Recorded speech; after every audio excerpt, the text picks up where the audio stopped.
To celebrate 3 years on YouTube and as a push to reach 1,000 subscribers, I've got 2 giveaways. The first giveaway is a commemorative plate from Franklin Mint of John Wayne, the Duke. And the second giveaway is a figure of Bebop from Teenage Mutant Ninja Turtles. To win any of these 2, just put in any of my videos, put a comment with either hashtag the Duke or hashtag Bebop. The draw will be done once I've reached 1,000 subscribers, so good luck, and remember, I'm not old, I'm classic. Hello boys and girls, lads and lasses, and welcome back to another Let's Talk Geeky with myself and Colin, and I see Roman's on his way. And hi Grand Moff, thank you for joining us. So, apart from playing Castles and Crusades last night until the wee hours of the morning, you been up to anything? Not really, no. Well, good to us. We could have things to talk about. I know, tell me about it. Terrible, isn't it? So, it's just a case of, I've been trying to get my metal detecting off the ground, and I've just not even had the time for it, as I was saying earlier. It's just a case of, I'm getting old! And I'm feeling every minute of it, even though I've been told I'm not as old as I think, but I'm as old as I feel. But I must admit, I have been watching, so I've been watching the Detectorists. There he is. And I've been watching people who things like have never seen Nosferatu, and I didn't grass on them. I didn't tell Wendology that he'd never seen Nosferatu or anything like that. Oh, hello, Roman. Hi, sorry. Oh, my mic's not even near me. I'm sorry. Good God, I am very unorganized right now. I was out in the tree. I've got a lot of stuff going on right now. The new dog is arriving on Monday, so I'm trying to take care. Or no, I'm sorry, on Tuesday. So I'm trying to take care of a lot of my. I've been fighting the aphid war for a couple of weeks now. It's the never-ending war. The aphids are winning, or the tree is losing. I guess you can look at it from one perspective or the other. So I'm out there trying to carve all this stuff out, so things aren't falling and crashing to the ground. We have the new dog here, and it's just a nightmare. And then I just got into an epic fight with my young son Jacob of the Empire, which was also pretty exciting. And now I'm winded, tired, and I can only stay for about an hour today, and I apologize. No problem at all. Yeah, I got a friend of mine got tickets to a Padres game. And I am a big fan of sport ball. You think you're all aware of how enthused I am at sporting events. But I really do like going to the stadium. The stadium itself is a lot of fun. Just all the sights and sounds and smells, and some smells are not good, but most of the smells are all right. And who doesn't want to pay $20 for a nacho? I mean, it's good, but it's still fun. Downtown San Diego though isn't what it used to be though, so it's a little sketchy getting to the stadium. It's kind of like a Walking Dead game to get to your end objective. It's very similar to that. You don't want to make eye contact. If you do make eye contact, then the fight ensues, and you still have to get to the stadium. And so it's fun. It's fun. Yeah. So a Padres game. So this is sports ball involving vicars and priests, is it? Ooh, no. It's a Padres game. No. Oh, I thought you said it's a Padres game. Yes, I apologize. The team is named after. Remember, we were a mission town. Many moons ago. Hello, Miranda. I think I need to put out my thing on Twitter. I'm sorry. Like I said, I am discombobulated as all hell right now. It's been a busy period for us. I was happy. I was like, I gotta get on today because that's what I was saying. I was saying to Colin earlier that it's just been everybody's busy. Even like I was going to Father's on Friday, but I had stuff on, so I was like redesigning. No, I didn't see. I saw Father was on like later, but I was because we went out to go meet the dog yesterday. It was just it was a happenstance thing. I saw it on the Facebook. A friend of mine is retiring from the Navy soon, and why is my phone ringing? So this is my phone ring, by the way. I used to have that one. Is the TARDIS materializing? It is a number. I do IHP. What in the F is IHP? Well, you know what it is. It's something I'm International not. House of Pancakes. Yeah. It might be. I didn't realize that I had a membership with them. Apparently, I do, and they call. So. Yeah. I was laughing at your theme tune because up until I added this new one, I had I think almost identical one. Just try to find the sounds. So my ringtone at the moment is. So that is my current one, but my previous one is where is it? Very nice. See, also good. Well, basically, yeah, I had the 1963, but I've got ones with the text that's report with Alex shouting report. So, yeah, I had a load of them on. So my ringtone would upset the BBC. Oh God. Though almost nothing that Colin does at this point wouldn't upset the BBC, I think.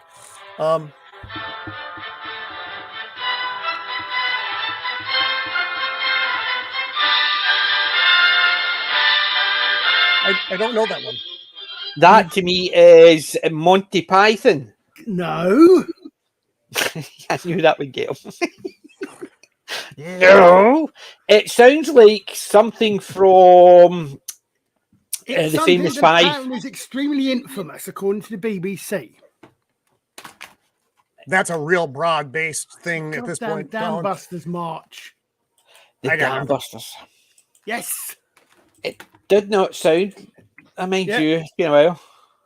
Well, having said that, actually, if it's what it actually is, it's actually the entire march.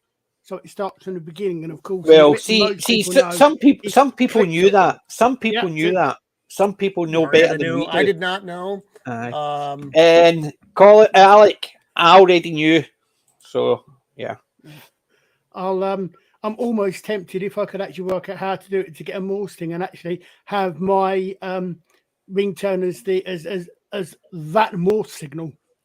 Well, the thing is, the first dam's gone. Google it. Google how to actually create the Morse for something. Yeah. It depends. Is it that's the one. Dubbed version called Digger the dog? No, I said the I know. I know. That's why I said the dubbed version.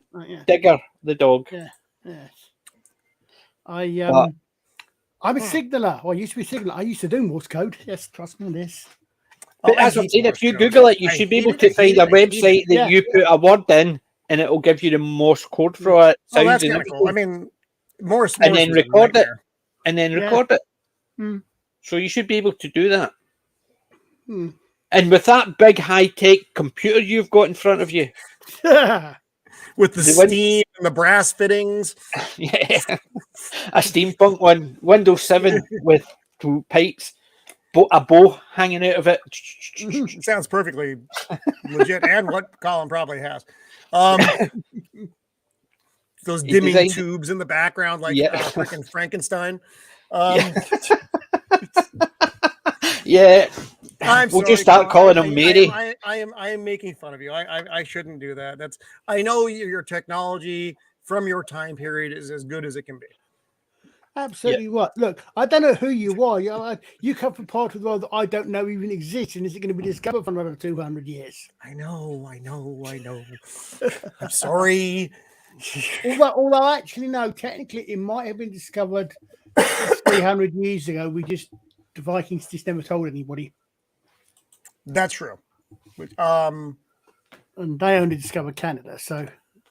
Yeah, and that's not really like discovering anything. God, that was cruel to our Canadian friends. I apologize. Yeah. One of them.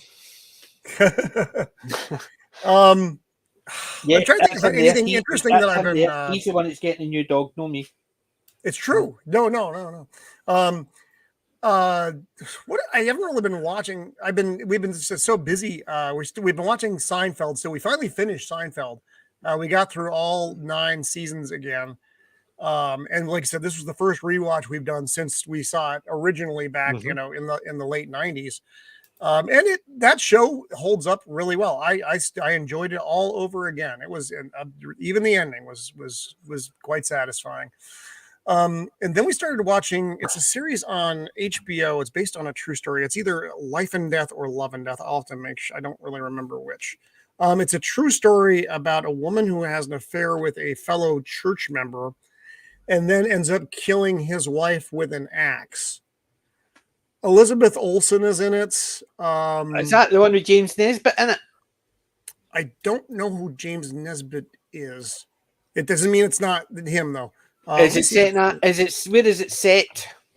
1970. No, where? Not when. Oh, where? Ireland. Ireland. No. It's here in the States. What state is it in? Texas. It's in Texas. Love and Death is the name of the series. It's on HBO. Yeah. And it sounds very similar to the one that's over here. James Nesbitt is in it. It's a true story based. He had an affair with one of his congregation. Oh. And Colin, what have you done? I think to it was PJ? maybe him that murdered. What? You're freezing up. You're having an Archer moment. And Colin's just like, well, no big deal. His sound is went, so he couldn't answer you. That's probably true. So it's Elizabeth Olsen plays Candy Montgomery. Jesse Plemons, who you've seen in some stuff, plays Alan Gore. That's the other husband. Al Gore. And then different Gore. Lily Rabe plays Betty Gore. So and Kristen Ritter, who played Jessica Jones from the Netflix series, is also in it. And it's a like I said, so it's true. I love they had another series not terribly long ago called The Staircase, about this dude whose wife is found dead at the bottom of a staircase. Problem is, this isn't the first wife that's been found dead at the bottom of a staircase, and it goes through all the stuff in that murder, and it's really good. And this is a very similar. It's a drama, but it's a drama based in fact, and it's interesting because you put yourself in this thing and you're like, I probably would have made several different moves had I been this person, but I didn't just murder. Well, to say murder someone with an axe implies that you went there to go kill them with the axe. That really wasn't the case. I'm not sure how this case ends. Even it's like I said, I know it's a true story. I can look it all up, but I don't want to spoil it for myself. But it's been, if you're into, I know every Brit is a fan of crime drama because that's all that you have on television over there. So this falls right into your bivouac of things that you would enjoy.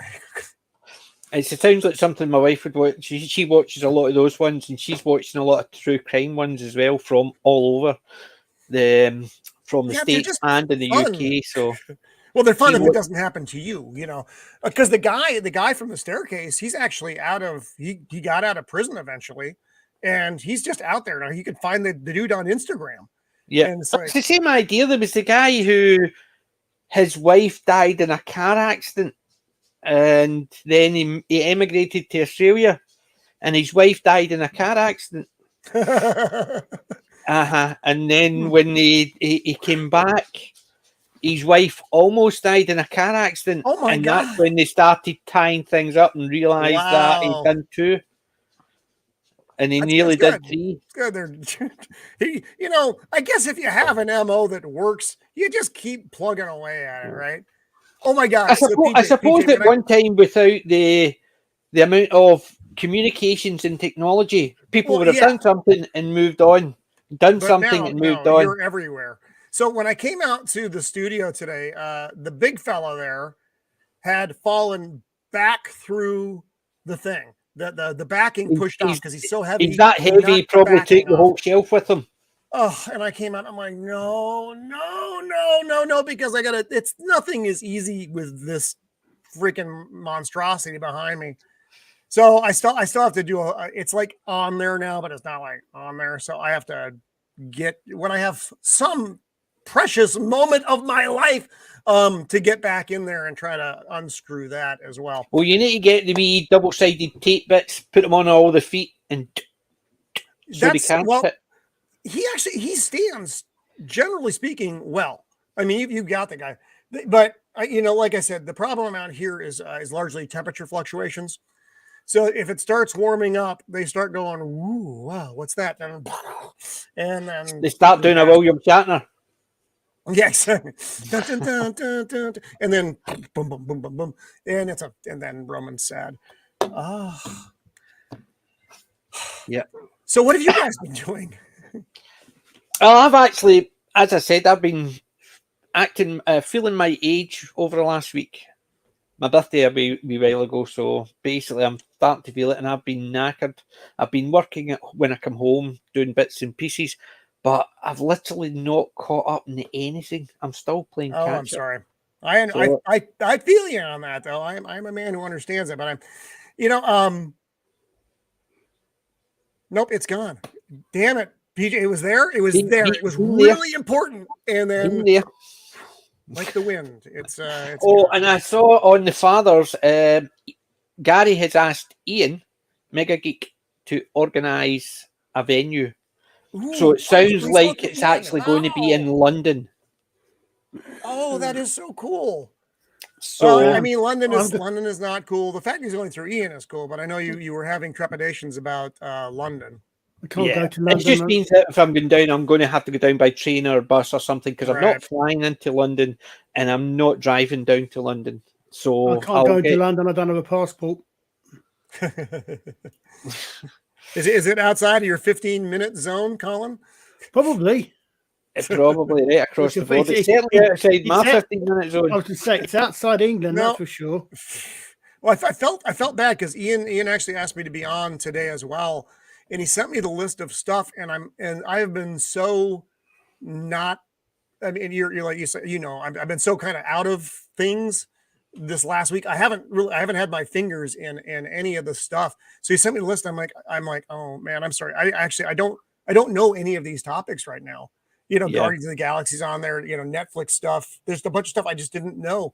And I felt terrible. I'm like, I knew the Indiana Jones advertisement. I'm like, okay, this is like the one thing. He's like, I've heard about the Indiana Jones. I've heard about Cleopatra. I've heard about the Guardians, but I've not watched any of them. No, and so I'm like, Ian, I really want to be on your show, but I don't want to be the useless guest, because I've had the useless guest, and having the useless guest isn't a lot of fun for either the guest or the host. It's worse when you're the useless guest when you're actually the host.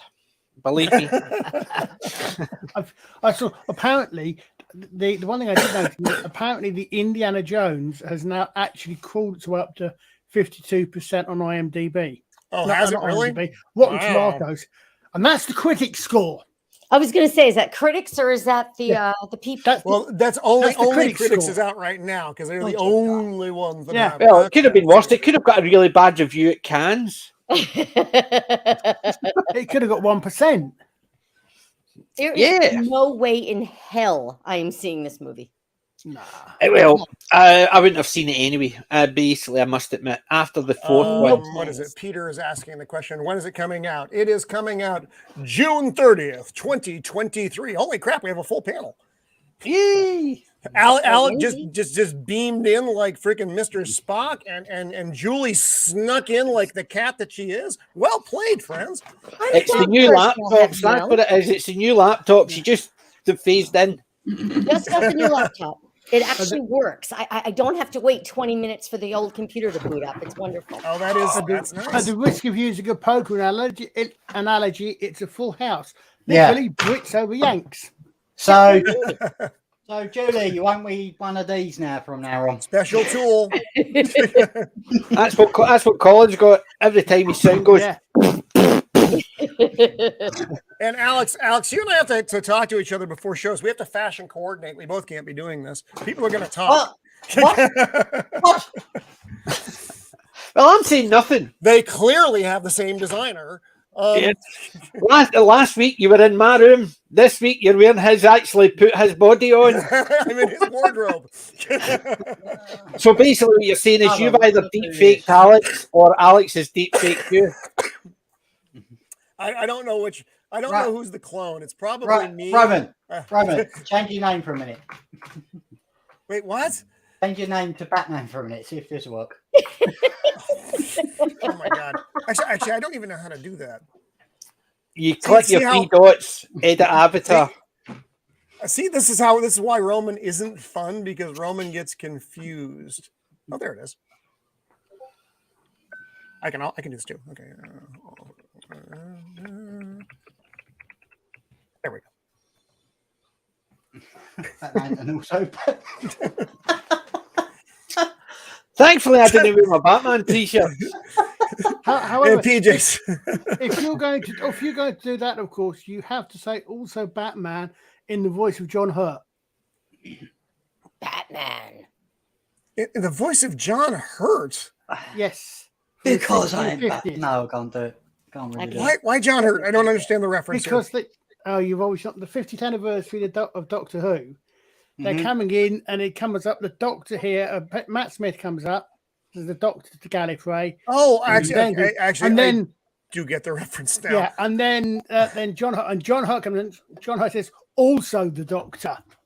I have to rewind. No. Basically, when you're talking about Batman and you try and put a Doctor Who reference in there, unless you explain where the reference is. Yeah, that really. Yeah, because that I was really like, was a John Hurt surprise. somehow? Was he in the animated series? Did I just miss an episode? I'm very confused. So, did you guys see the new kind of 3-part Who trailer? Not Yeah. watched any of it I've seen a couple of because trailers. I'm not even interested in the trailers. That's how bad it is. I'm not even interested in the trailers. No, I still admit I am. I admit it. I watch it. I think I can't talk. I think the David Tennant 60th anniversary stuff is going to be fun and watchable. I also think, it's in the name, that once the series kicks off, we may be in for the bumpiest ride, that the one that we don't want. I hope I'm wrong, but I don't. I think I'll say it again. I think PJ was right. Well, the thing that That's for you. That's for you. That's a gift. Yes, thank you very much. Okay. Starbeast. Yes, Starbeast. Yep. Oh, that's in the book. That's in that book. Ah! Yeah. It's the first or second Doctor Who comic strip. The first. It's either the first or the second one, because that one and Iron Legion and Big Finish have done them both. Yeah. They were Tom Baker ones. That's awesome. I did not realize that was in there, Alex. That's really cool. Yeah, So I hope these, like I said, I think. Wow. Sorry. I think I can. My brain is like so. The question that I want to know is it a sequel to the Star Beast, or they're just ruining continuity altogether? Don't be silly. Of course they're ruining it. It's You're gonna asking a silly question. I bet you, Russell T. Davies said, I've always wanted to adapt it. It's gonna be the Star Beast, but instead of the Fourth Doctor, it's gonna be the whatever the heck it is. Yeah, it's gonna be Tennant Mark II, Tennant Mark III, depending on how you count. It's gonna be And even the fact that they brought Tennant back just goes to show they just don't give a toss about anything about canon or anything. They just we'll just bring another Doctor in and just actually say just regenerated back into him. Well, the thing that I must admit, what strikes me is, I don't know if it's just my puritanical heart, but one of the biggest things for me, biggest red flags for me, is that apparently Shooty's first words are, "What the hell is going on here?" And I know that's not exactly the F word. We all know where it is. But it's I'm sorry, but that, for a kids program, for kids certainly program, not something you want to actually no, have. not something for a doctor. I mean, what the hell? Yeah, what the hell is Sling? I mean, but it's really not a kids program anymore. It's not, but they still actually go on when you criticize it. They say, "But it's a kids program." Can I just say something about I forgot his name, Shooty Gartwell. I'm calling him Dr. Fashion at the moment because of the amount of photos I've seen of different costume changes. I've come to the conclusion that his costume, the description of his costume, is basically going to be, "I don't have a costume, whatever's fashionable for the time period we're visiting this episode." Yeah, it's going to be his style. Yeah, and what's going to happen when he's off planet? Oh Lord, no. He'll probably have a standard suit, and then he'll do the. I mean, they toyed around with that like very very minimally with 12. This is He had 20 different suits, but then again, they did the same with Tom Baker. Yeah. He had a sort of look, but Yeah. it wasn't always the Right. same. Yeah. John Pertwee as well. He had the sort of look, but But this is Now, 20 shooty stuff has been a lot more dramatic, though, Colin. You're right, because or Alex, I'm sorry, because he's got like that the '60s suit. I think there was like a leather jacket suit, and then there's the his standard whatever. I think it was like this orange? is 2023, so he'll probably revisit the church, the papal mainframe in the appropriate costume. If you remember what I that don't want to see him naked, Colin. I don't want to see him naked. You do remember that bit. Mind you, if he does that with Millie Gibson, the rabbi will explode. Well, And he won't be the only one either, probably. Yeah, it's I don't know, because we talk about this pretty much every week, because they always like flick some new thing at us. But the thing is, everything that they flick at us is not like something good. I thought the ad looked good. I thought that 3-parter, I thought that looked good. The production on it looks cool. It looks like Doctor Who. He's got it and all. Oh, it's Star Beast. That's the same. Is that the same book? yep. Yeah. You're like twins. I know. So I thought, since you've got the Batman outfit on, I would just actually be. As soon as I thought, I've got that one. I just had to actually check my what shelf it was on. So not that I catalogue everything in my room, but I catalogue everything in my room.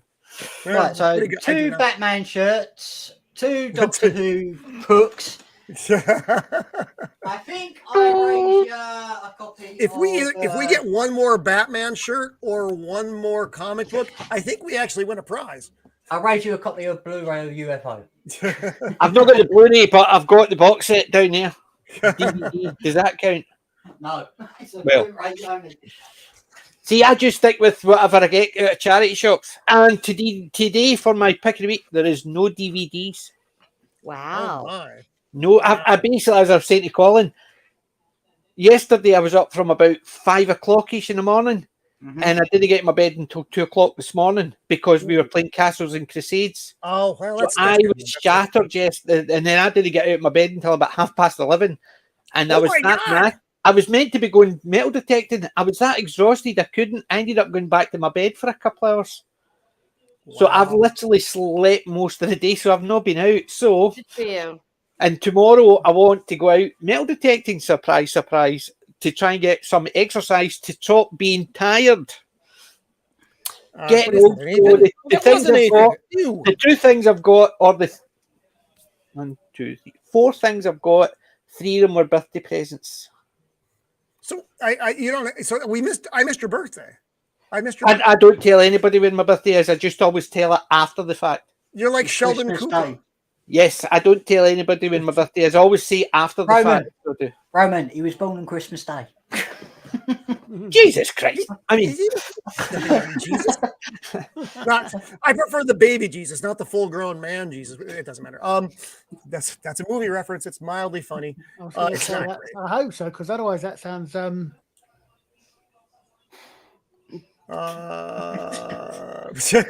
no, it could sound right. I prefer the baby rather than the full-grown adult. Yes, that doesn't sound. No. It was not. Never mind, Colin. Go back to 1356 with you. Wait, what? I don't want to know what that was. Accordingly, Dr. Karen's Sonic Screwdriver. That stupid design. Yeah, Sonic looked like a vibrator. What a horrible. What is out for delivery? I always like this one. No. This is the best one. I know that's the best I have that one as well. I have 4 of them. I had one of those, but my little brother stole it. Well, that's because your little brother got taste. I have 10, 11, which is also 12 for the first part. Then I have 12's new one, and then I've got 4. So yeah, I've got You better not have 13. Good God, man. Yes, that one's nice. That's like It's a TV remote control. I was going to say the only problem is for all the comments we make about you know who's, it might just be that it's only a small picture I can see on screen, but there was a slightly suspicious shape about that one. That was just lying flat. It might just be the coloration at the top. I'm not sure, but that's your remote control guide? That's funny. Yes. It actually has a blueprint. It has the blueprint and then the guide. So it's quite easy to understand how to work it. Yeah, it switches to all channels except BBC. Yeah, basically you rotate it, you flip and and it's weird. You have to set up all the remote controls, so you tell it what to do, then you have to do something, and then it records that movement. So the spin, the turn, the press, did it, and all that. It's weird as hell. Every time I did it, I would do that, and it would turn over. I might turn it down. So my daughter got me that for my 50th, so I've had it for a good 8 years. So yeah, I'm feeling my age this week. I'm sorry, buddy. I'm sorry. Yeah. You'll be okay. Oh, stop it. You just listen. The difference is late is because I went to a friend. Had lunch with a friend for her 60th, and she's younger than I am. Well, I was saying to my wife, I'm feeling old. She said, "You're only 50, not 98." I says, "I know, but the difference is my body thinks it's 98." That's the big difference. I might not actually be that age, but my body thinks it is. My mind thinks I'm 8. My body thinks I'm 98, but I'm somewhere in the middle. Yeah, getting older isn't. Actually, I was. It's not for wussies. Last year, I was doing a ton of hiking, and then I got busy doing YouTube stuff, and so I stopped hiking. And I think I'm going to have to cut back. I need to get back into hiking. I need to be doing more physical stuff because I don't want to die. So yeah, I never do any physical stuff. I don't even like walking to my car. Hence the reason why I took up metal detecting, because I need to get out and I need to do walking. Right. So at least when I'm metal detecting, I go out 4 or 5 hours and I'm just walking up and down. I'm bending down, digging up. I'm exercising. Mrs. of the Empire and I walk. We have a 3-hour thing, but I want to do hiking again because hiking is a bit more strenuous because I am going up. Not Everest, mind you, but I'm going up mountains at 5 o'clock in the morning, and I feel better. Like right now, I've been feeling like a slug for a long time. I kind of need my world to settle down. I'll probably feel a little bit better, but of course we got a dog, which isn't going to make that happen anytime soon. But yeah, the getting older is because it kind of sneaks up on you. You're like, I'm good, and then it's like, boom, I can't hit, and you're like, fuck, what the heck, what happened? And it's just like, oh no, everything. Well, my work's doing a sponsored hike up Ben Nevis. It's basically and they were saying either put your name in and start getting sponsorship or just put some money in. I says, here's my money. Yeah, there you go. Nope, I'm not walking anywhere. But it's just one of those things. I've never been one for exercise. When I used to have a motorbike, which was 5 minutes down the road, I wouldn't even walk the 5 minutes to my garage. I would have my old bike sitting outside so I could drive it down. I've always been lazy. I've never liked exercise, but hence the reason why the metal detector came in, because it gives me something to focus my mind on and ignore what I'm doing. So I walk up and down and I feel knackered, but I don't think about it because I'm concentrating on something else. Did you find the rest of the tractor, by the way? Just most of it. I've got about 3/4 of it built out the back. Pretty good. But there's there is a group dig at the end of the month, and I'm going to that. Hopefully I'll find more than a tractor. And I've had some comments, not actually on my channel for PG Maybe Old. One or two people who do metal detecting spoke to me after seeing my videos and said that, see, when I go over the hole and I'm finding just a hole and finding nothing, I'm probably not digging deep enough. I'm assuming my metal detector isn't going down that deep, so I'm stopping and I'm not finding it. And it says your detector's probably finding stuff that is deeper than you're just assuming it's not. So what I need to do is dig until I find it. So if you basically see me in China next week, I never found it, but I kept digging. You just kept going. So I just kept digging until I found it. It's when you come back with the metal boomerang, we know how good your detector is. So that's what I'm doing tomorrow. I'm going to go over the bits I did last week, and if I come over, I'm just going to dig it until I find something. Well, so cool. even if I I'm hope down you there, actually find and something they basically cool. grounded like that, and I'm looking up for a sheep. So, but that's what I was told I was doing. I'm just assuming. Do an actual trench. Yeah. So eventually I'll be trench warfare. Trench foot buried doing my metal detector. But accordingly, that's what I'm doing. I'm assuming my metal detector's going down maybe about 6 inches. It could be 8 inches or 10 inches, and I'm just assuming because I can't find it at that depth, I'm reading it wrong. It could be still slightly deeper.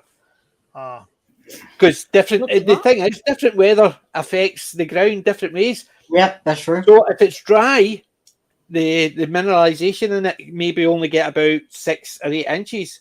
But if it's damp and wet, you could get a lot deeper because of all that. So it's all to do with that. So I didn't realise that. I'm learning. But at least somebody's telling me saying, this is what you're doing wrong. Try this. So I've dug that many holes. I found nothing. I thought I was doing something wrong, and it was. I just stopped digging. Keep digging, you'll find it. So, but yeah, I've learned a wee lesson, and that's what the YouTube channel for that was meant to do, just to get me advice. Not that it's out there for any other reason, just to get me advice. But let's hope you don't come across a top secret bunker, Mike. No. Basically, the LiDAR would tell me, so that big rectangle that the LiDAR showed me shouldn't be a bunker. Should be an old keep. But then again, the bulldozed it, so it could be 10, 12 inches down, the stuff that I'm looking for, because it's been bulldozed down. So I think that's where my problem is. I stopped digging after a set distance, thinking, that's a deep hole. It's probably not any deeper. Probably is.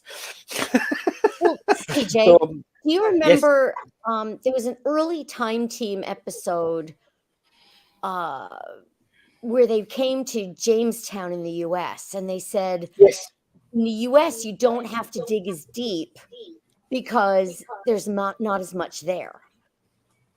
Because the Native Americans have been there, but there haven't been layers upon layers upon layers upon layers the way they are in Europe or the Middle East. Yeah. So I can see why you'd have to dig deeper in the UK than you would in, here.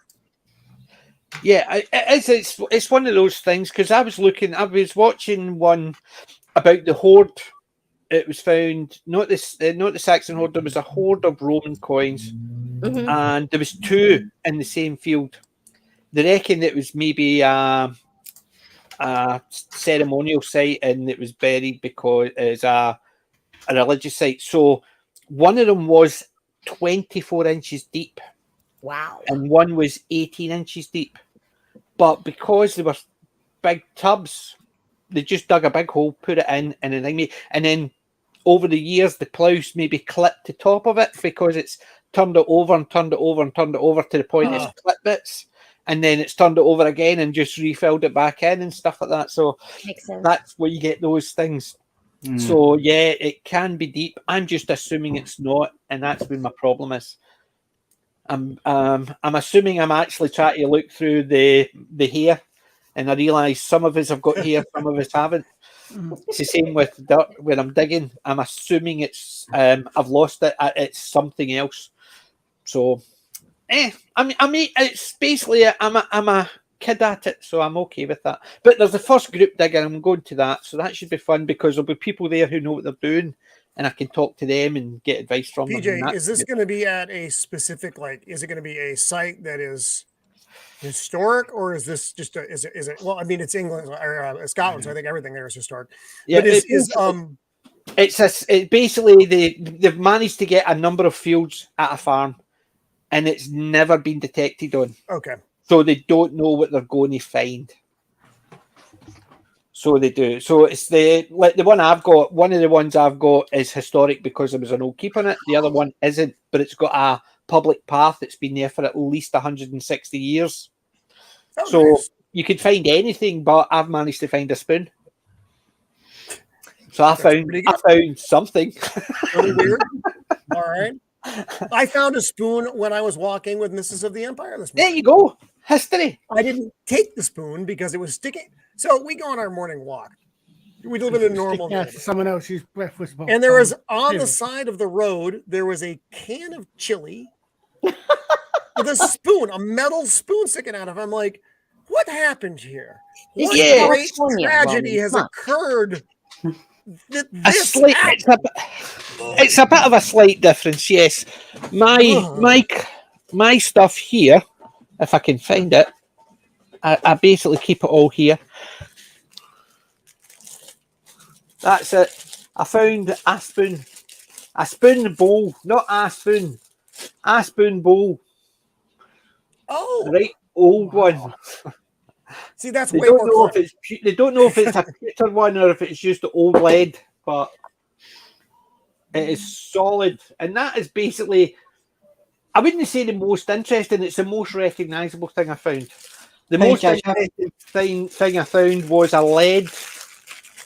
They don't know if it's a weight or it's a game piece from I heard leg.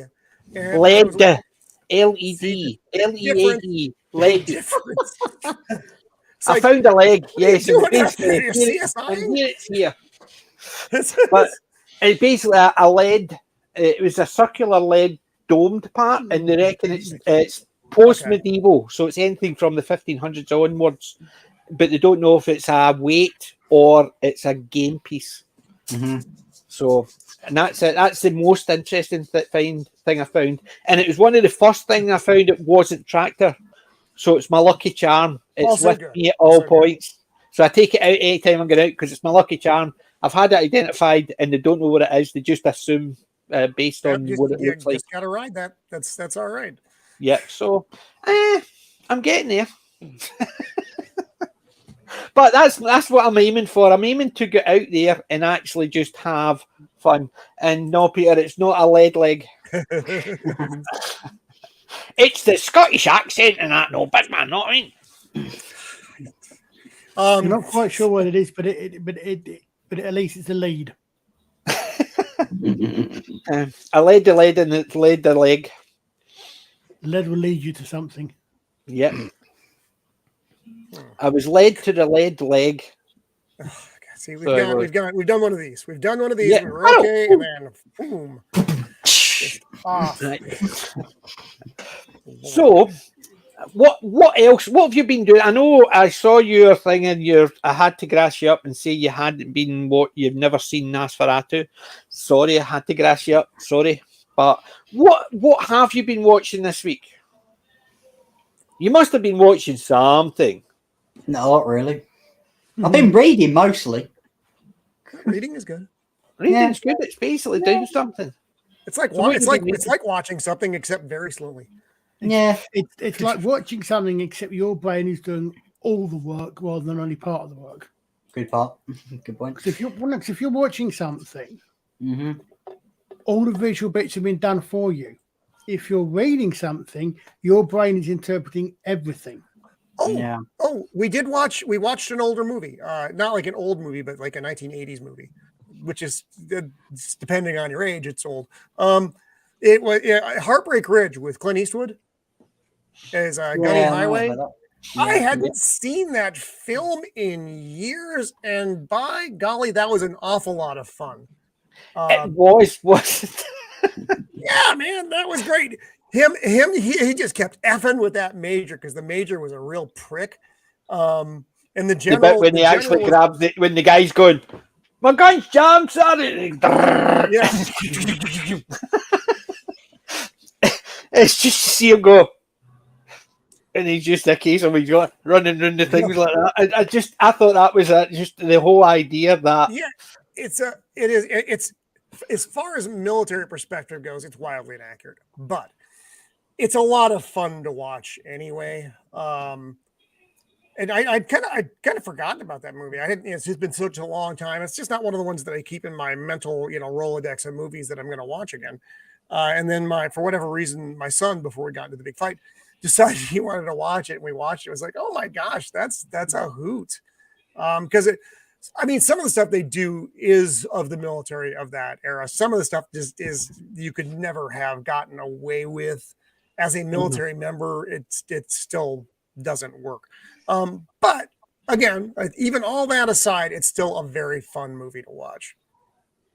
It's about the what is it? Was that Grenada? I think it was Grenada. Grenada? Falkland? Grenada. I don't know. So it's just one of those movies, but stick with me because it is so much fun. But the movie was fun. The movie was fun. It's all about getting to that end spot. The end spot is only, is a small part of the movie. It's getting to that part, which is the most entertaining stuff that happens in the movie. Him getting just, this platoon that is in wild disarray, and him through He's Heartbreak one about Grenada. I thought Heartbreak Ridge was in Korea or Nam. No.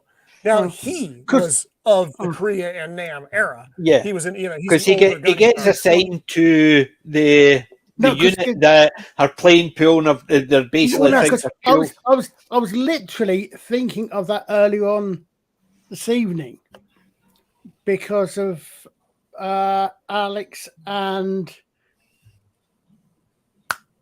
Roman. Sorry, lost the cleaner because Alex and Roman. Think about it. If that's the film I'm thinking of, what's one of the running jokes all the way through the training? No idea. The t-shirts. The Batman thing, but I get the Batman thing, but I don't recognize that as Heartbreak Ridge. Because if we're all wearing the same shirt, then we can run. We don't take our shirts off when we run. They can't work out what they can never wear the same kind of t-shirt he is until they find out who does his washing. Yes. And then the next one, and then of course they're all wearing the same shirt, and then they're lovable but stupid JL lieutenant shows up and he's wearing a white t-shirt, ready to run, Gunny. All right, and just shakes his head and they run.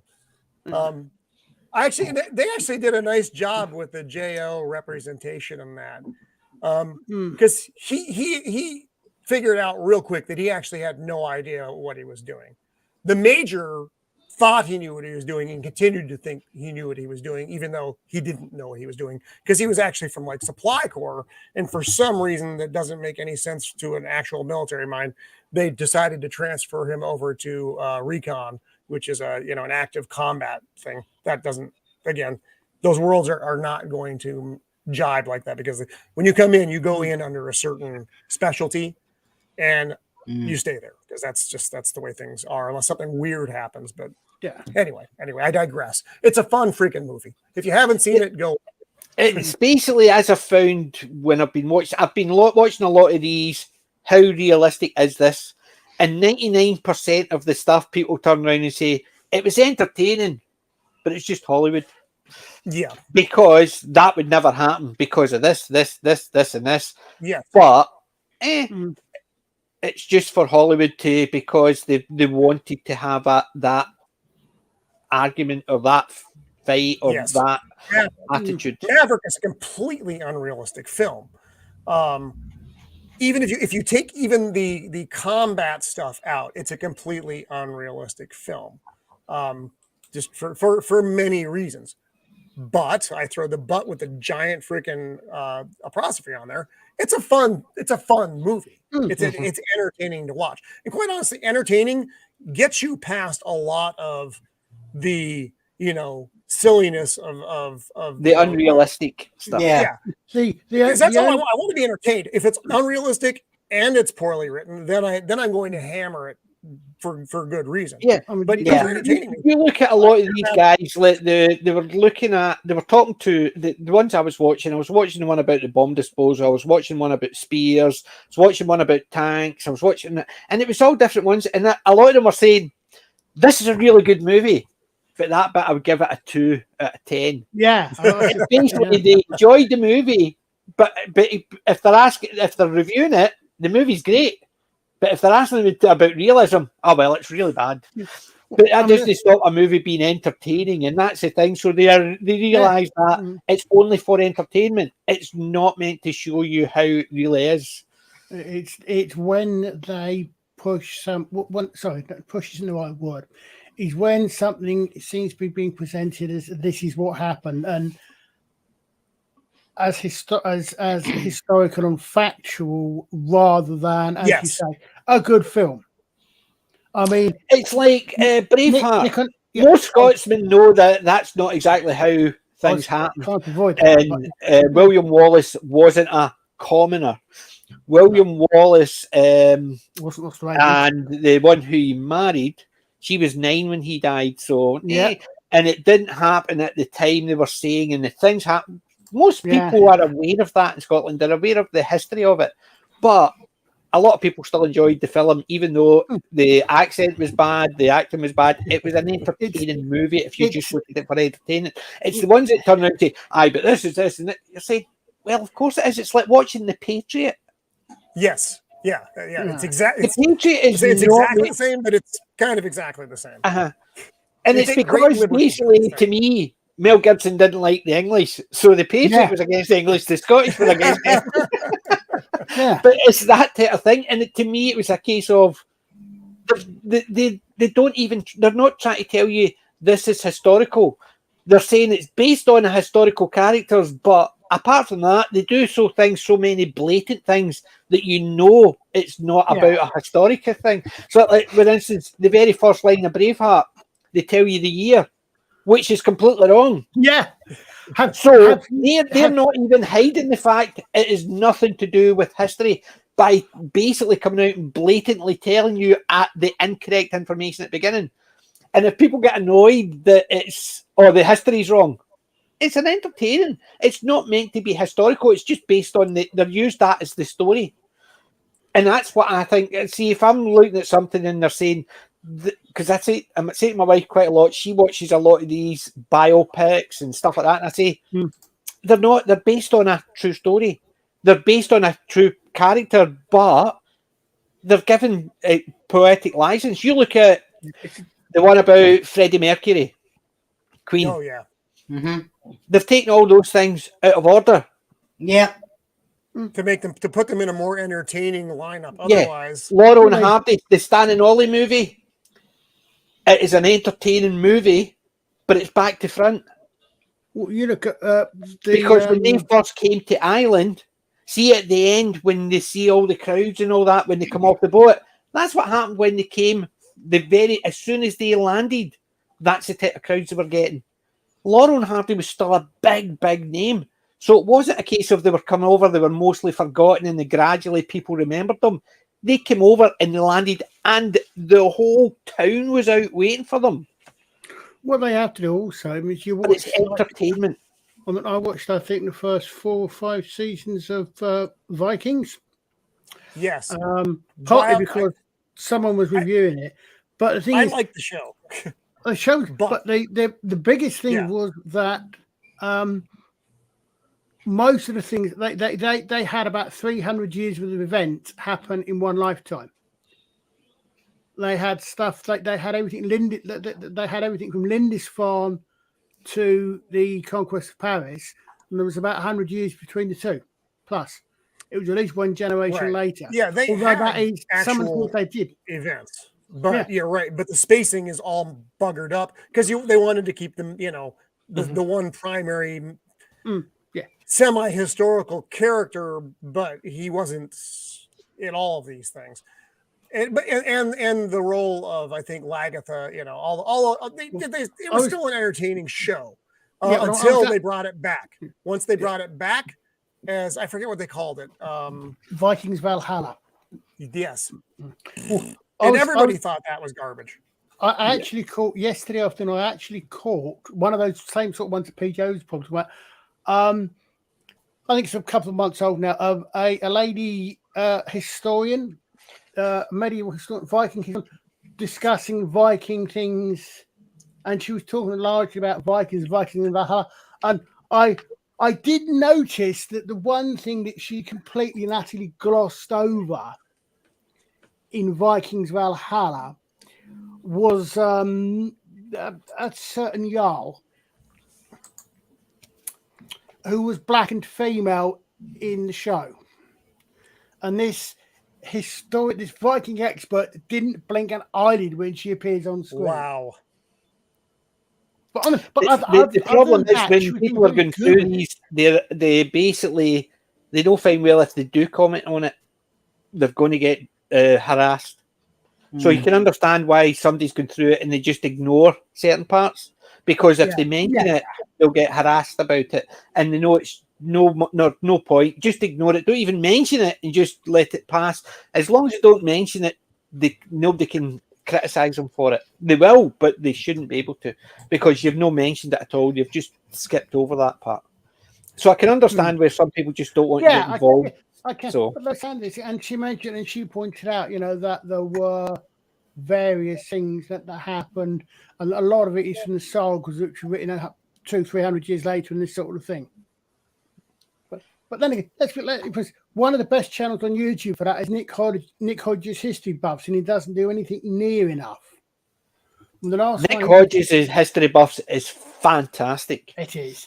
He takes a movie, he breaks it down how it is, and then he basically says what actually happened and where the movie's changed and how they've improved certain parts and about how they've changed it, and how he understands that movies have changed it for entertaining. Sometimes it increases the entertainment part because they've tried to keep it very close to it, and he understands where they've changed something, but they've changed it just for the movie, but it's not as if they're implying this is historical.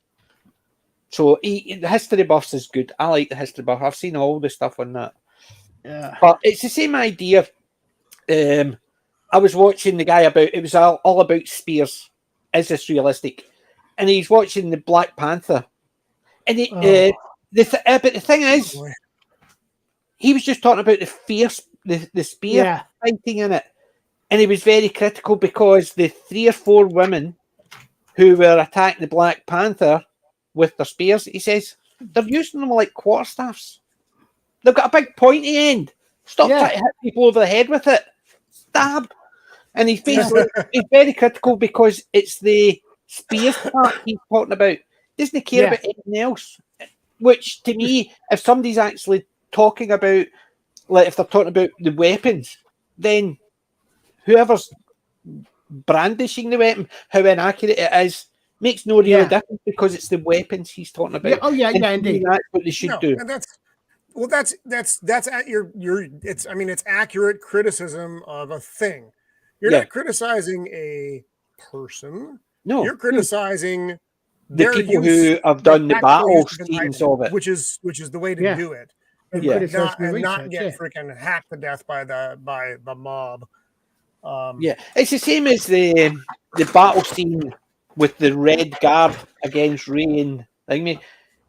The biggest criticism is the bit where the dagger disappears, because he goes like that, she blocks it, and he's meant to have a dagger in his other hand, but he didn't stab her with it. So what they did was the CGI'd it out, so he didn't have it in his hand. And you're thinking, really? People saw him fight with 2 daggers, suddenly one of them disappeared. Yeah. Oh, sorry, 2 light daggers rather than lightsabers. Yeah, I mean, but it's effectively he's got these 2, and then suddenly one of them's not there, where he should have just went stab because she came in to attack him, and he's literally left open. But what they did was the CGI'd it out because of that. Lord. Hey, I got to start rolling out here, guys. I'm sorry. Have you got a pick of the meat then? I got nothing. I literally have. I'm a man with nothing.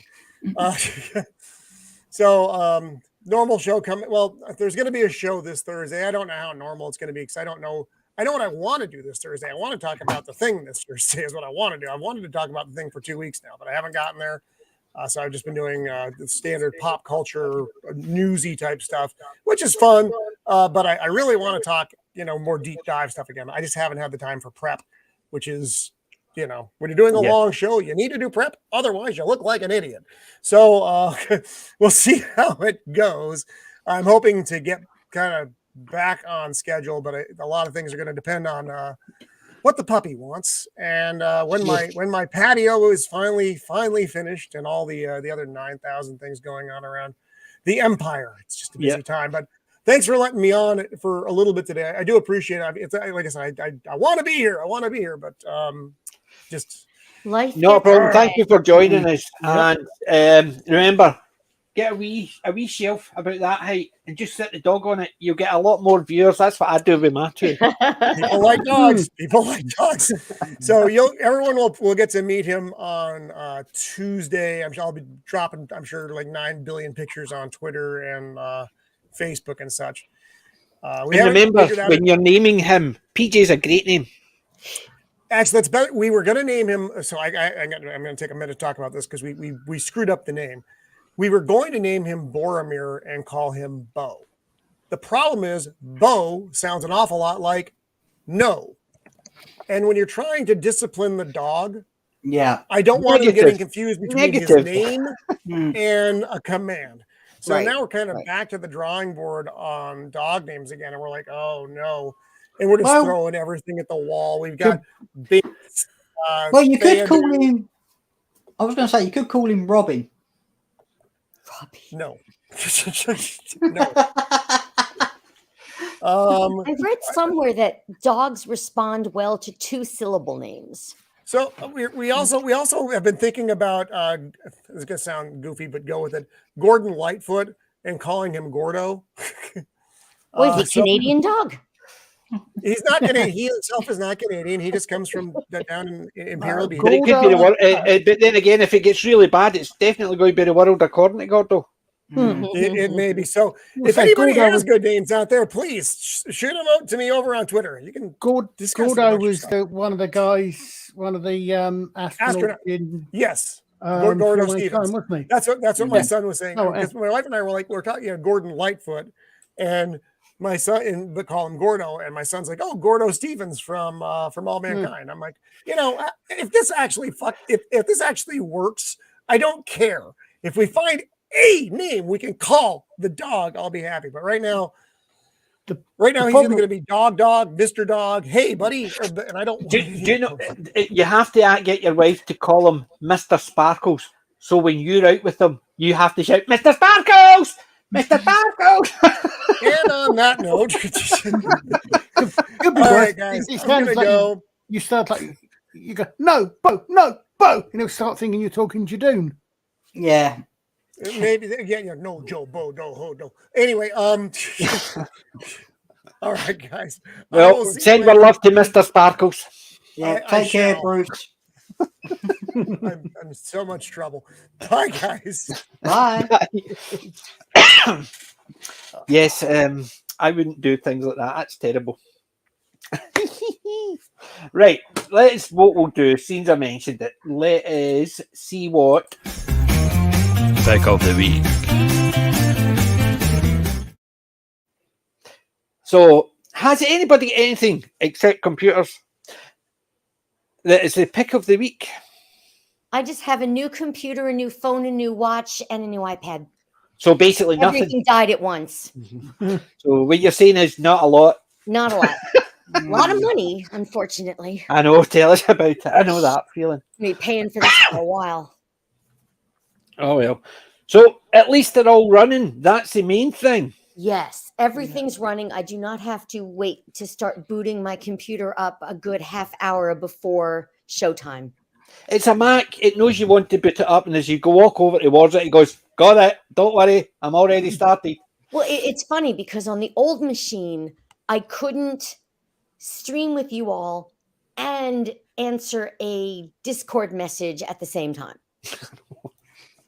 Now I can multitask, which is superb. Just unbelievable. It's good when it happens. It all comes together. Yes, I'm very happy. Superb. Very poor, but very happy. Been there, done that.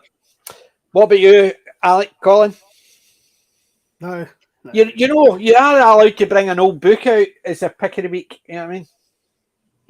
All right. I went out and bought this yesterday because I've nearly finished the first one.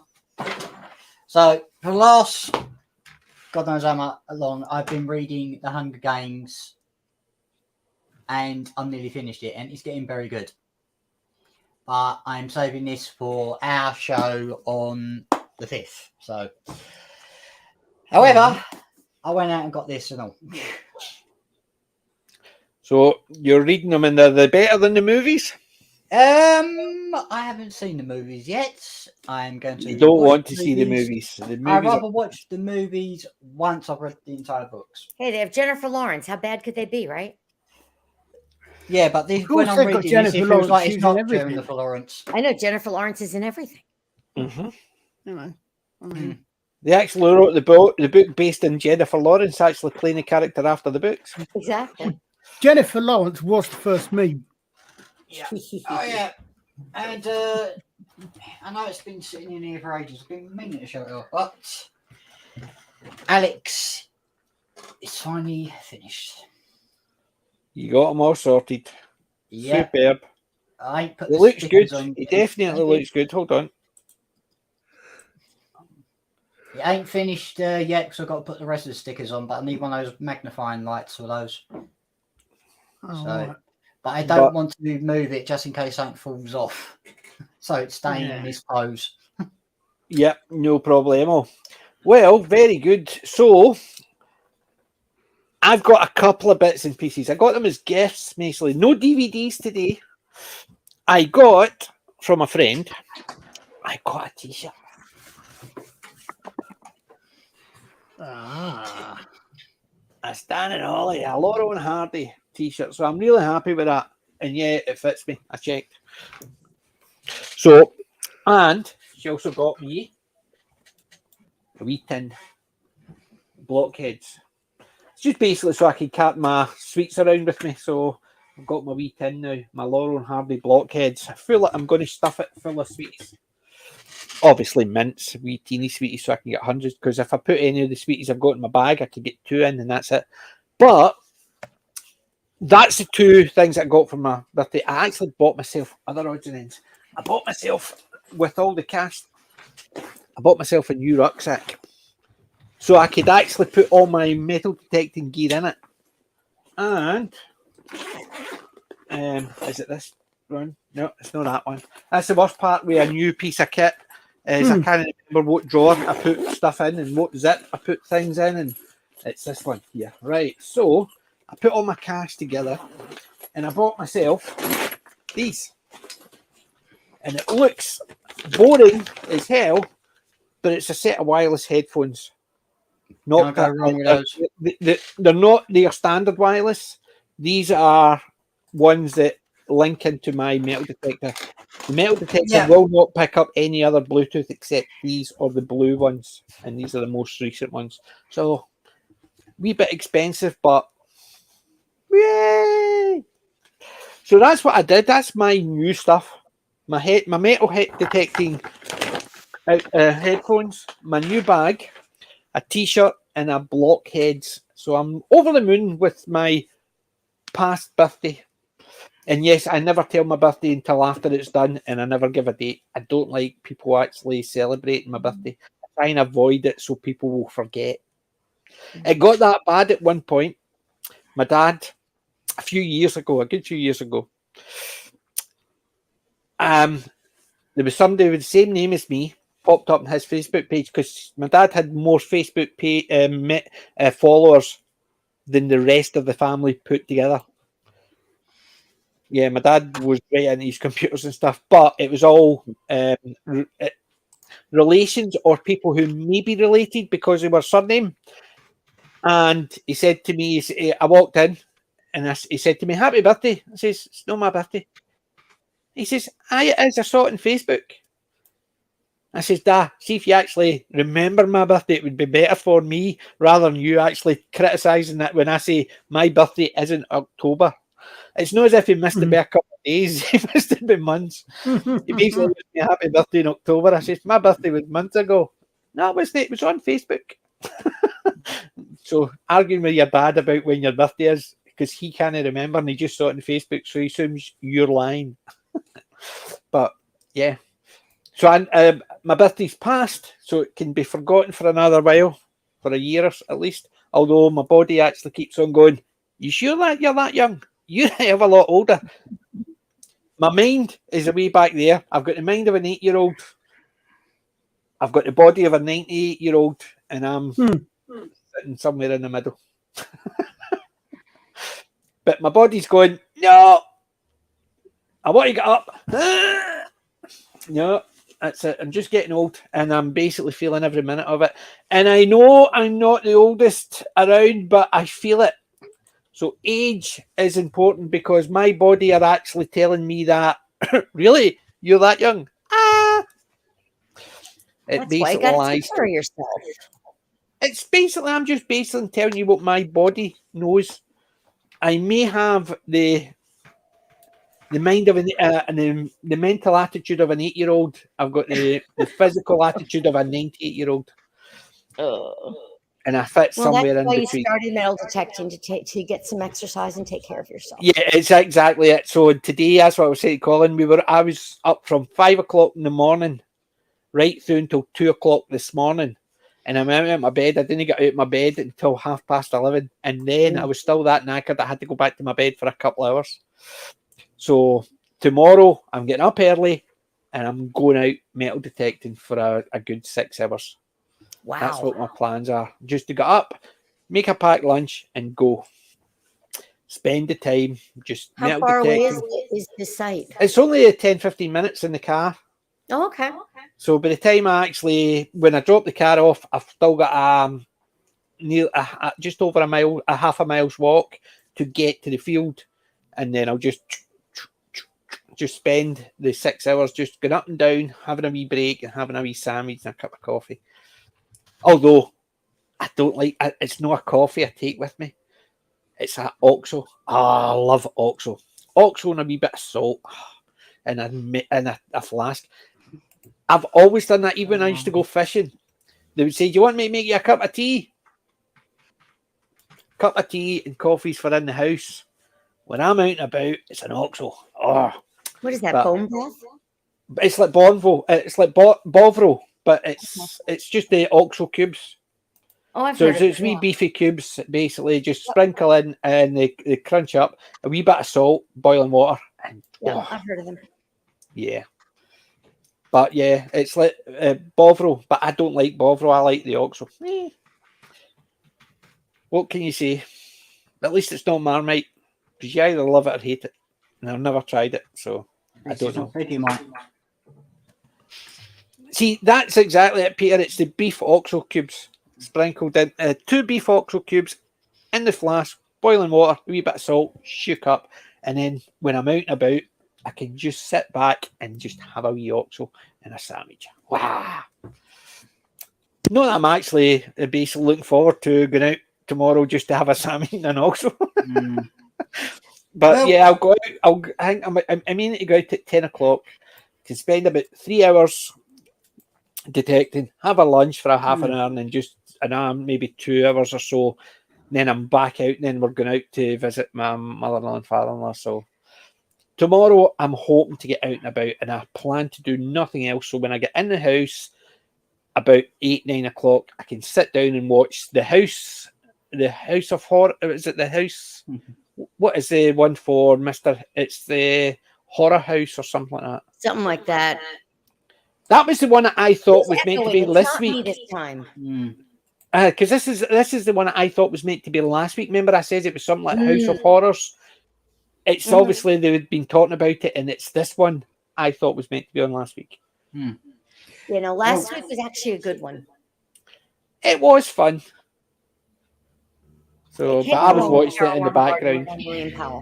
Yeah, I was watching it in the background. It's the same idea. Usually when I'm watching stuff, I've got stuff to do for either the work the next day or getting things organised for stuff. Thanks, Peter. That's it. Dr. Terror or something or other. Yeah, Dr. Terror's House of Horror. Just one heck of an echo there. Yeah, and it's not me this time. Me? Anybody? Unless it's my new computer. It's not me. I'm not hearing any echo. Echo, echo, echo. Oh, I'm hearing an echo. right. Okay. I'm not I'll hearing it mute. now. Are you hearing it now? No. No, I was hearing Kelly earlier on, but now it's. Yeah, I was hearing me too, but it's definitely not me. I've checked everything and I'm on mute everywhere else. Well, I'm not hearing any echoes at all. Well, that's good. So, well, I don't know, Thanks. but Peter says that it's usually, if I don't hear any echoes, that usually means that I'm the one that's echoing to everybody else. But if it's only you're hearing it, then it's a different system, because otherwise, Colin and Alec would hear the echo. So, yeah. But the only thing I can hear is music from the living room. My wife's watching, I think it's some documentary about the Pet Shop Boys. Something. So it's on, it's in me. So that's what she's watching. She's been watching documentaries. I can hear music, so I'm assuming that's what she's Speaking watching. of documentaries, I watched the documentary about Michael J. Fox. I've not seen that one. It's brand new. It's called Still, and it is so good. It's about his Parkinson's, isn't it? Yeah, he has Parkinson's, and it's no holds barred. I mean, you see him walking through the streets of New York, falling with his physical therapist, who's trying to help him walk better, and his family doesn't treat him with kid gloves, doesn't wrap him in bubble wrap. They just treat him like a normal person and just love him to pieces. And it's heartbreaking and it's funny, and I highly recommend it. I gotta say, Michael J. Fox is really fighting it. Oh yeah. And the thing is, he's a man who's never going to give up. He's 61 years old, I think, 61, 62 years old. And he's had it since he was diagnosed at 29. Yeah. He's had it half his life. Yep. I just wish people stop If you asking. can find this thing, if you can find this documentary, cannot recommend it highly enough. It's so good. No. Well, I was watching this today. I put it in the I've not put it in the private, I put it in the public one. Remember the Detectorist, the TV show? Yeah. This is one of the extras from the DVD, which I'd only seen when I got the box set, but I came across them actually on YouTube, and that is about the making of it. They're talking about how thingy. So I've not been doing any deep dive into the documentaries like that. Like my wife's been watching some documentaries about killers. You've been watching documentaries. Peter's been watching one about 1945. You've been watching one about Michael J. Fox, and I'm watching stuff like that. Light-hearted stuff. So I'm just going to ask, has anyone seen that new TV show called Silo yet? Don't know it. No. You don't know it? I haven't, but the rabbi's praised it to the hills. Has he? Yeah, I haven't seen it, but the rabbi's been praising it to the hills. Yeah, I know it's based on a book called Wall, but I'm Silo, S-I-L-O? Yeah. Yeah. But I'm waiting for the entire episode to come out so I can binge watch it in one go. Yeah. Interesting. But what has the rabbi been saying anyway, Colin? He's saying he loved it. He really liked it. He's been saying it's really good cast. Yeah, he's really good. Yeah, really enjoying it. Well, I saw the rabbis. What do you call them? Oh God, the tag for his video. Yeah, now he does all the clips, and I'm sitting there thinking he's got one about Star Trek. How this is the best run of 10 or 12 episodes, and I'm sitting there thinking that looks like either Star Trek Discovery or something like that. How can you have that many good episodes if it's Star Trek Discovery? So as soon as I see that, I'm sitting there thinking, is the rabbi taking the piss? You know what I mean? Is he taking the mickey out of that one? Because you had the Tom Baker one on it about looking at the old shows. To me, I thought, yeah. But then you had the one about the Star Trek, and I'm thinking, no, not interested in Star Trek Discovery. So I don't know. So you're mispronouncing. Page, you're mispronouncing the word disgracery. Yeah, I know. It's only because I've never. I must admit, I'm glad I've never seen an episode. Never one. Never. I've seen wee teeny bits when I've been watching something else, and they show a bit of it. But even those wee bits, they basically don't even stick with me. They basically they could have come and gone, and I'd just forgotten about what it was. I I'll saw. stick to the classics. I saw. I Apparently, think the they've first, already signed up for a second series. Yeah. I think you'll find that Strange New Worlds. Hmm? Disgrace is finishing after Oh, 5. yeah. Yeah. Aye, that's already in the 4th season or something like that, isn't it? Yeah. Yeah, it finishes after 5. Goodbye, then, lot. I hope the. Thinking I of hope Strange the- New World, Cal. Pardon? I think you're thinking of Strange New Worlds. Oh, I've never. No, Silo. It says right here. Oh, Silo. sorry. Yeah. Sorry, Oh, we're talking about crap. You're talking about So, good stuff, right? we- Sorry, right? We So get it it. says here, Silo is an American dystopian television series created by Graham Yost, based on the Wool, WOOL, series of novels by author Oh. Hugh Howey. I've The series seen stars them, but Rebecca never read Ferguson, them. who's also an executive producer of the series, and it premiered on Apple TV on May 5th, 2023. Second season is in development. Wow. I've already said doing I'm no watch. I'm already saying I I'm no know. watched it. I am sick of dystopian future stuff. Yeah. It's just there's just so many of them out there. Mm. Well, we're living in it. Exactly. I want to see fantasy. I want to see sci-fi. I don't want to see realistic stuff. So another dystopian one. If I want to watch the dystopian stuff, I'll go back and watch Buckaroo Banzai, or I'll watch Max Headroom, or I'll watch stuff like that. But if I want to watch the dystopian one, I'll watch the original Mad Max. Yeah. I don't want to actually watch anything new that has been another dystopian one. Well, It's just there's that many of them. Even the ones that are good, they're just that there's no hope in them. They're basically, it's almost a case of right, the world's going to buggery. These are people that are surviving. The worst of it is, in fact, that most dystopian shows aren't actually supposed to be dystopias, as far as the creators are concerned. They're only dystopias for sane people. Yeah, because all the people who survive it and thingy, they're having a great time. Yeah, but you know, they're not actually. You know, Star Trek Disgrace is probably not supposed to be a dystopia. It just looks. It just happens that it is. You know, they're not designed. It's just a sort of stuff that Hollywood is producing now. Until the writers' strike happened and nothing of value was lost. Seems to be. Well, most people think it actually is a dystopia, not a utopia. But the thing is, seen that over the last while, a lot of the things that people are writing, and it seems to be making it big, right? Apart from you got the fantasy ones like Game of Thrones was big, there's stuff like that, but a lot of the ones that aren't fantasy are usually dystopian. Even if they're sci-fi, they're dystopian. Yeah. It's a case of, and it's not even a case of a dystopian with hope at the end. It's dystopian with nothing. You're all going to die, or nothing's going to get better. And that's the part. That's why I'm saying it. It's just a case of I'm just fed up with that. Because if I want to watch Battlestar Galactica, I want them to have hope that they reach the 7th planet and the Cylons fail to get them and they settle down. Right, fair enough, they made a crappy TV show about it and it didn't work. But that was what the goal was, so there was hope at the end of the tunnel.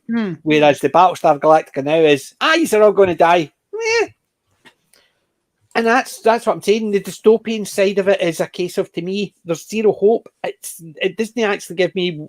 I'm watching it to see the happy ending. I'm just watching it to see the ending, and I don't want to watch something to see the ending. I want to see something that's a happy ending. So you've gone through all this crap, and at the end of the tunnel, the doors open, and there's your hope at the end of it. Whereas now, the doors open. And there's the things that's been chasing you, stoning in front of you to finish you off. The happy ending these days is a show getting cancelled. Yeah, Yeah. exactly. Willow's gone. Apparently, it's going to be taken off Disney Plus. Yeah, it's actually Yep. gone that much. Not only did it not get a second season, the first season got pulled from Disney Plus. Considering they've already made it, Yeah. what extra is it going to cost to have it there? Nothing. It's going to cost them nothing to have it there, but it cost them nothing to take it away, and they're going, we'll take it out. It's already there. It's not as if they need to license it. They own it, but they're taking it off. Why would you take something off that you've already paid for in the off chance that maybe one or two more people might watch that? It's nuts. But I suppose it's all to do with storage space and bandwidth space and stuff like that. Maybe it's to do that route. Because I think it's because they need to put something that I think people might actually watch and make money, because even Disney, because the thing is, of course, you have to remember for Disney in particular, they don't really care about, no, that's not fair. They don't have to worry that much about what their films and TV shows make, because most of their money comes from the parks and their hotel. Oh no, hold on a second, wait. No, that's gone. No, it does come from their hotel, not their hotels. Not the hotel, which is in a galaxy far, far away. Exactly, yeah. I mean, it used to come from the parks, but the hotels. And I mean, even I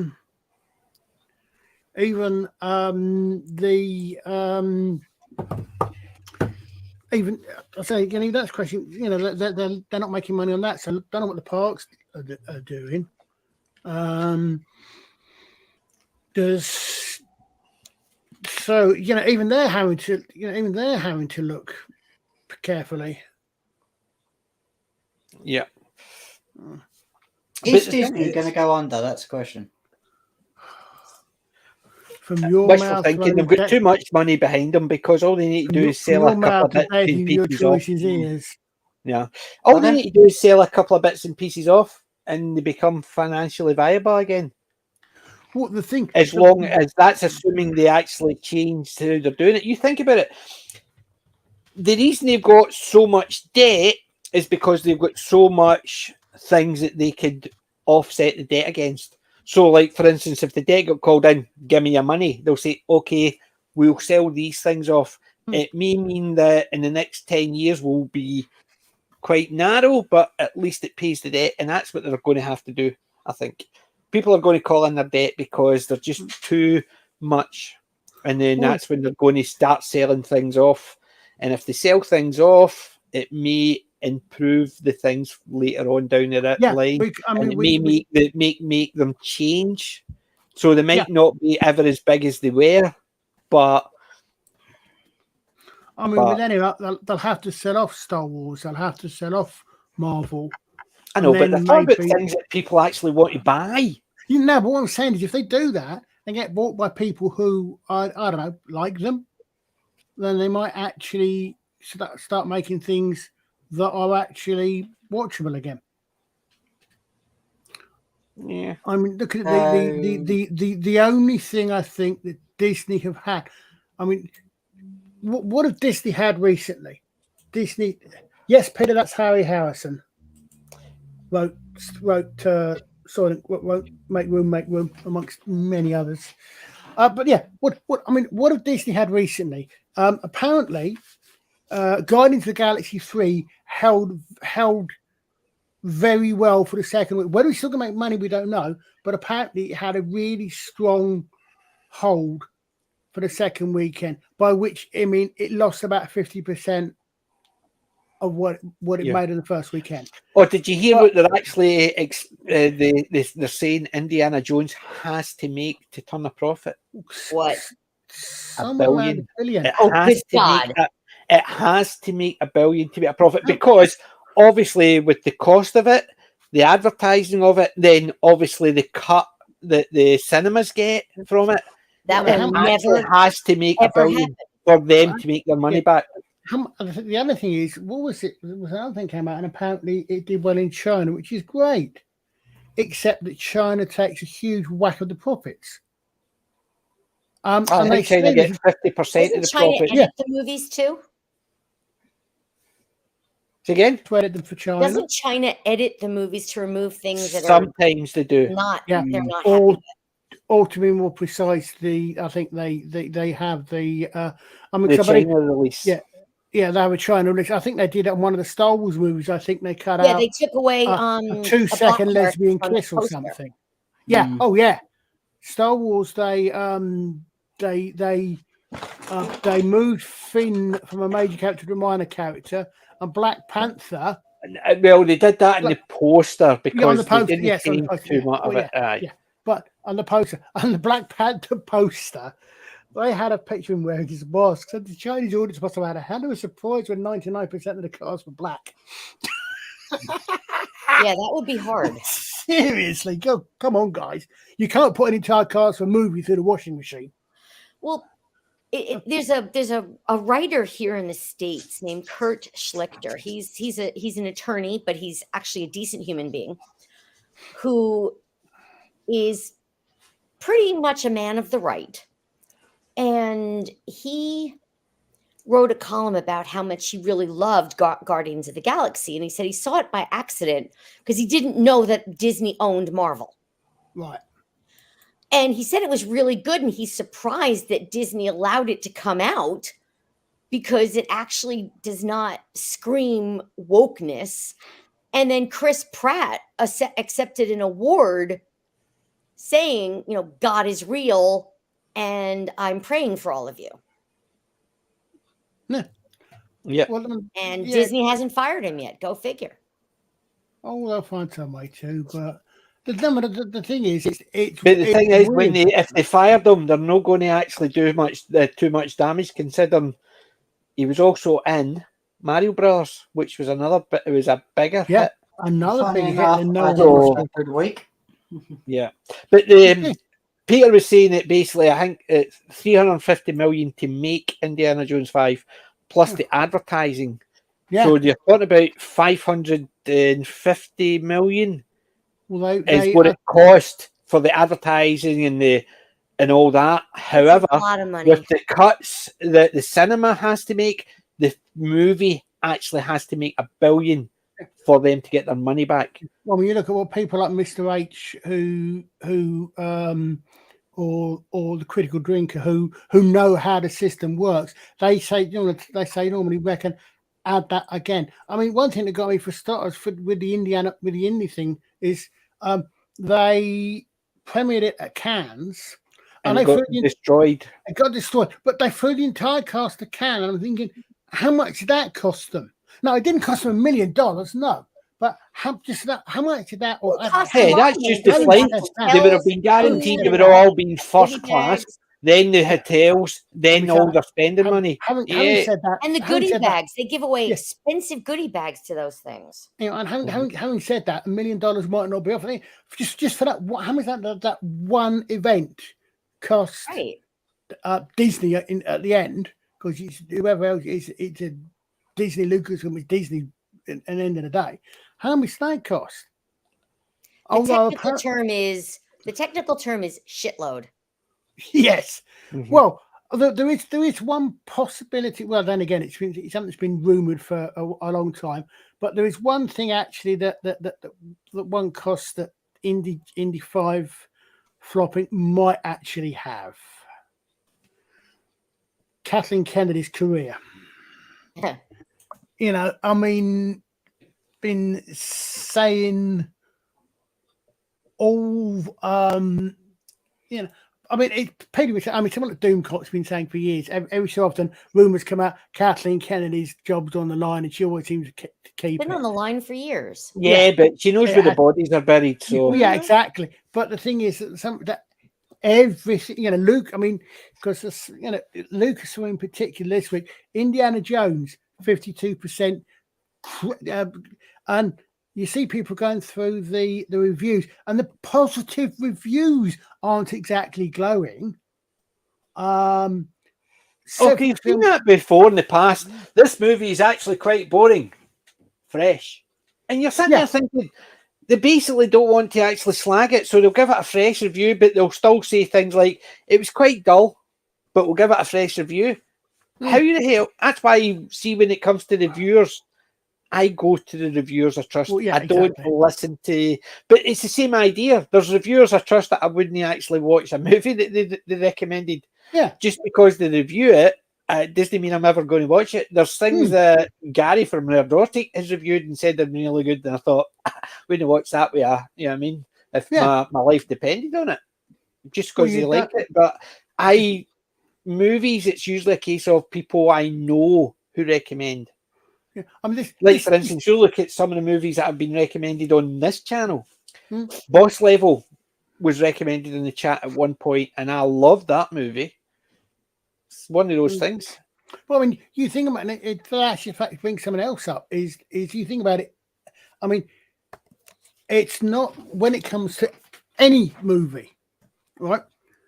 It's not just as you said, you know, people who like the same sort of things that you said, you know, you like, review a movie and you think, glad you liked it, it's not for me. Okay, that's fine. That's perfectly normal. We don't all like the same thing. But the thing is, right, that's one step. But in order for that in the first place, that movie has got to have got beyond this step of anybody thinking, am I going to like this in the first place, or is it going to be is it going to be modern day content? I've got to go, I'm afraid. Okay, no problem. I'm going on holiday next week, and we're not packing till tomorrow. But my little brother's already started packing, so I've got to go and stop him. Okay, mate. Right, well, enjoy your holiday, enjoy your break, and have fun. Yeah, Colin, promote FFSI later, please. Everyone, take he already has been. Don't worry about that. Right, take care. Bye-bye. Don't forget video the lightsaber on the beach. I'll try to. All right, bye-bye. Yes. Bye. Yeah, but I saw the review. I saw the reviews about that. I actually saw them talking about that in Friday Night Tights and doing the article and how it got panned, something awful. Yeah. But what I mean is that this day and age, the first hurdle for a film to get over, or a TV show to get over, is not, oh, do I want to go and see that? Other people have said it looks good, but they don't want to get. No, the first hurdle for that to get over is coming into consideration in the first place. I may be being unfair about this, but I was looking down Big Finish's recent releases, and there's one which brain switched up on what it's called, but I'm reasonably certain it's completely and utterly not a Doctor Who. It's utterly unrelated. It's a schoolish thing, but it's not class. But I'm reading down it, and I'm thinking the main character, there, as in THEIR. Oh dear God, personal plan. Right, fine, I'm not interested. I'm not, the very fact the description puts forward that the character is going to be one of these who refers to themselves as they. That's what I've said before. As soon as they tell you something about the program and they don't mention the story, I automatically switch off. And they did mention the story, but I said that just the very fact. And I said, I mean, this may be something for me. I may be being completely unfair, and I may be being reactionary, which is quite possible, but factor. But just because the way they do this, even the stories, if the story sounds interesting, when such and such goes to their school, and it's quite clearly not done as the way you might do it. Say, okay, when someone goes there, they go to school. No, it's when Peter goes to school, they see their friends. No, he sees his friend. That alone puts me off. There's things these days which there are barriers, I think, for a lot of people that see these things and go, okay, I'm not going to bother looking any further to see if it's going to interest me. It's put me off at the first step. So it's, things not going to get beyond that barrier before people even actually bother looking at them any further to see if they're actually going to be interested in the story. I mean, you know what I mean? I say that may be something. It's the proverbial well, they say you shouldn't be able to judge a book. Don't judge a book by its cover, but the cover's the first thing you see, what's supposed to drag you in. But you know what I mean? It's, as I say, that's me. And I may be setting up an unfair comparison for that, but that's a barrier to get over. If they, as you said, you advertise something and it's the first gay this and I don't care. Tell me about the story. I don't care. When I first listen to or read a review, I don't necessarily go whether or not it's a thumbs up or thumbs down kind of thing. It's why they didn't like it. I don't care. I hated it. Why did you hate it? And if they give me reasons, okay, now I understand. But those might be reasons that I would like it. Yeah, it'd be like me saying about a movie that I've seen a movie, it was really good. I enjoyed it because there was a lot of action in it. There was a lot of humour in it. And you would turn around and go, well, it doesn't sound good to me because I'm no one for, I like a drama rather than a comedy, or I like a slow burner rather than an action one. But yeah, if they give you a reason, then that reason could mean you go, it's not something I want to watch, or that actually sounds interesting, even though you hate it, because the things you're describing you hate about it are the things I like about it. I can understand that. I actually said about this last night on the Nerd Fighters on Final Minute Statement that you see, and we were actually talking about the actual thing we were talking about was a certain town hall interview that a certain American news channel did with a certain ex-American president. All right, and my point was, was not so much the interview, but the reaction to it from most of the American media, and that had been covered on Lotus Eaters covered it, Fox, a lot of people covered. I think that all these people are saying, it was hateful because of this, that, and the other, not actually realizing that, literally not able to understand why the audience were clapping. The best one I heard about that one. The media are slamming the audience, saying that the audience was filled with bigots and that's typical. The best one I heard about that one was one of the first questions they asked them was 2020. Do you think it was stolen? So he talked about 2020, and they turned around and says, "Why do you keep concentrating on 2020's election?" You asked me. Yeah, exactly. The whole thing is when did you stop beating your wife thing? Yes. You just won't quit.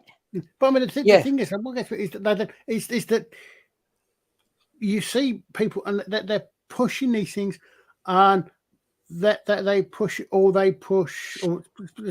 people in this country as well, some station, they push these things as if it's bad, and they don't actually seem to realize that for probably a majority of people, actually no, but it's a good thing that you're saying that. And it's the same for movies. Push these movies. The reverse. You'll say you liked a movie, or certain movies will be. They always seem to be certain. Will be panned by critics for lack of this, and this. And then they will wonder why those movies do so well when it's that very lack of things that it's making people decide to go and watch them. Yeah. It's like turn around and say, this movie is very jingoistic, it's very bad because it's very pro this, and it's very bad that, and it's doing this, and it's disrespecting this. People, they go, oh, that sounds interesting. Excellent. Yeah. You sold me. What are you going to say? Sausage juice. He wanted to be up because he saw me actually talking to people, so he was sitting over there going, I thought I'd bring him up.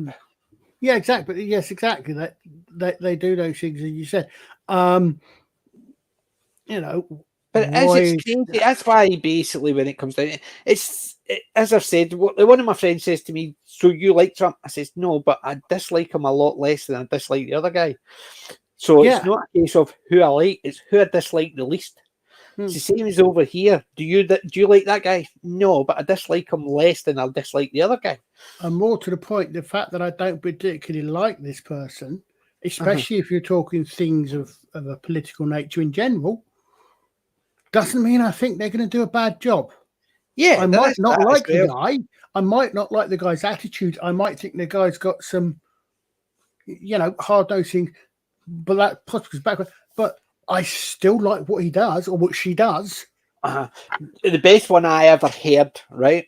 It was just somebody was asking us about the politics, and they're turning around saying is a lot of the people who didn't actually want Rishi Sunak in were just racist. I says, but who did they vote for? This is all Kerry Baddock. Pardon? Yeah. And you're sitting there thinking, so you just said the reason they didn't vote for him is because they're racist, but the one they voted for was a black woman.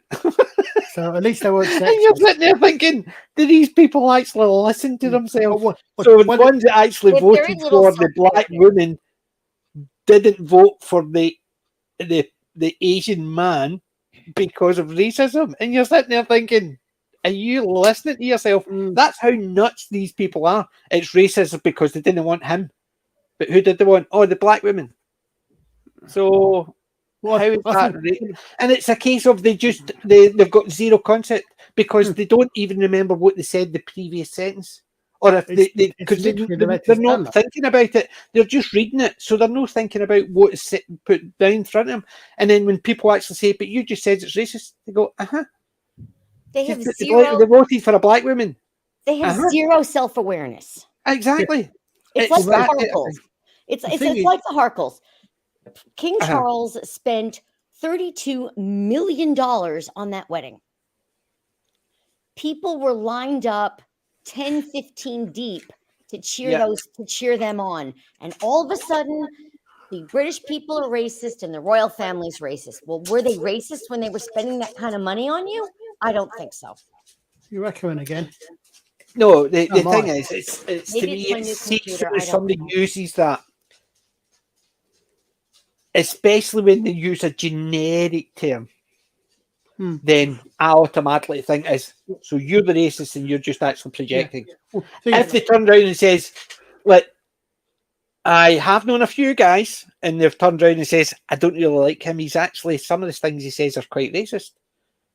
And I says, what? He says, and he does that. He says, I know he's an old guy and it's a age thing, but it just sounds really bad. I says, well, tell him. He says, I don't like to. I says, but he's not going to actually change the way he thinks, or not the way he thinks. It's these two guys work together.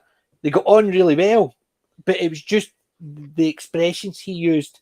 Being an older guy, he hadn't changed his expressions. But nobody said to him, "You don't think they're a wee bit?"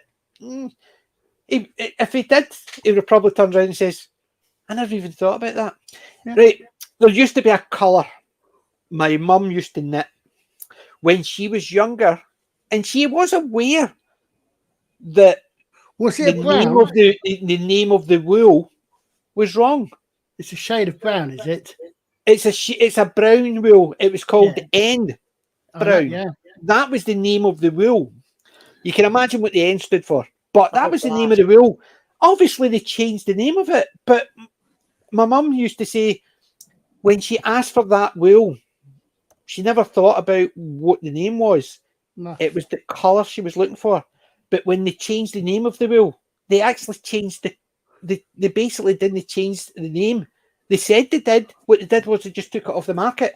So that colour of wool was no longer available. And that was the one my mum it was one of her favourite colours for crocheting.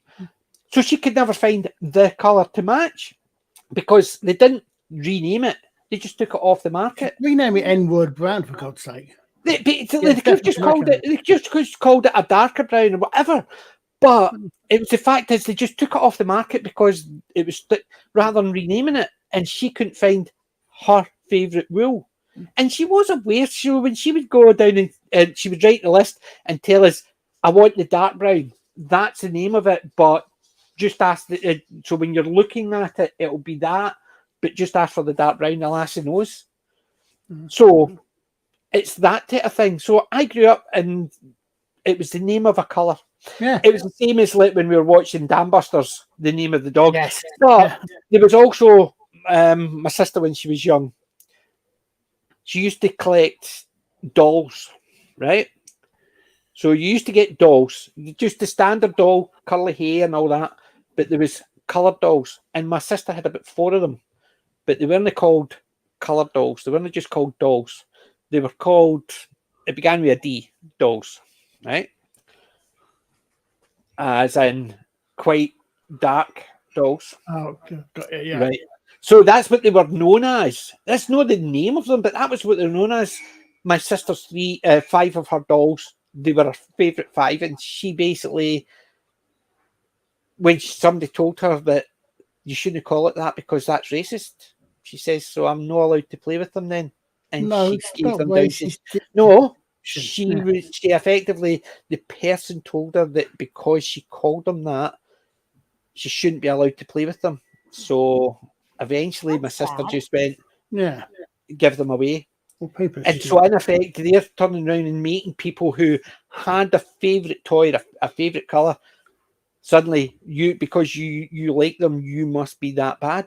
It's just a colour. It was just a word. But it was the same again as one of my friends who basically didn't want to actually upset the old guy because they got on okay, but he just used some terminology which has he found quite changed. offensive, which has changed. It's just one of those things. So he Exactly. never thought about it. It's like going down to the corner shop. Right? We would go to we wouldn't say go down to the corner shop. We wouldn't say go down to the Pakistani shop.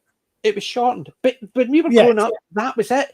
Even the woman who was married to him would say, nip up to Akbaz and you go, who's Akbaz? Because we didn't know his name, but she'd say, my man, you know, the one in the shop. And she would just, the two of them, basically, it was just, but it was never seen as a derogatory term. Some people used it as a derogatory term, not denying that. What did the acronym, we're echoing again, what did the acronym actually stand for? Western? What acronym?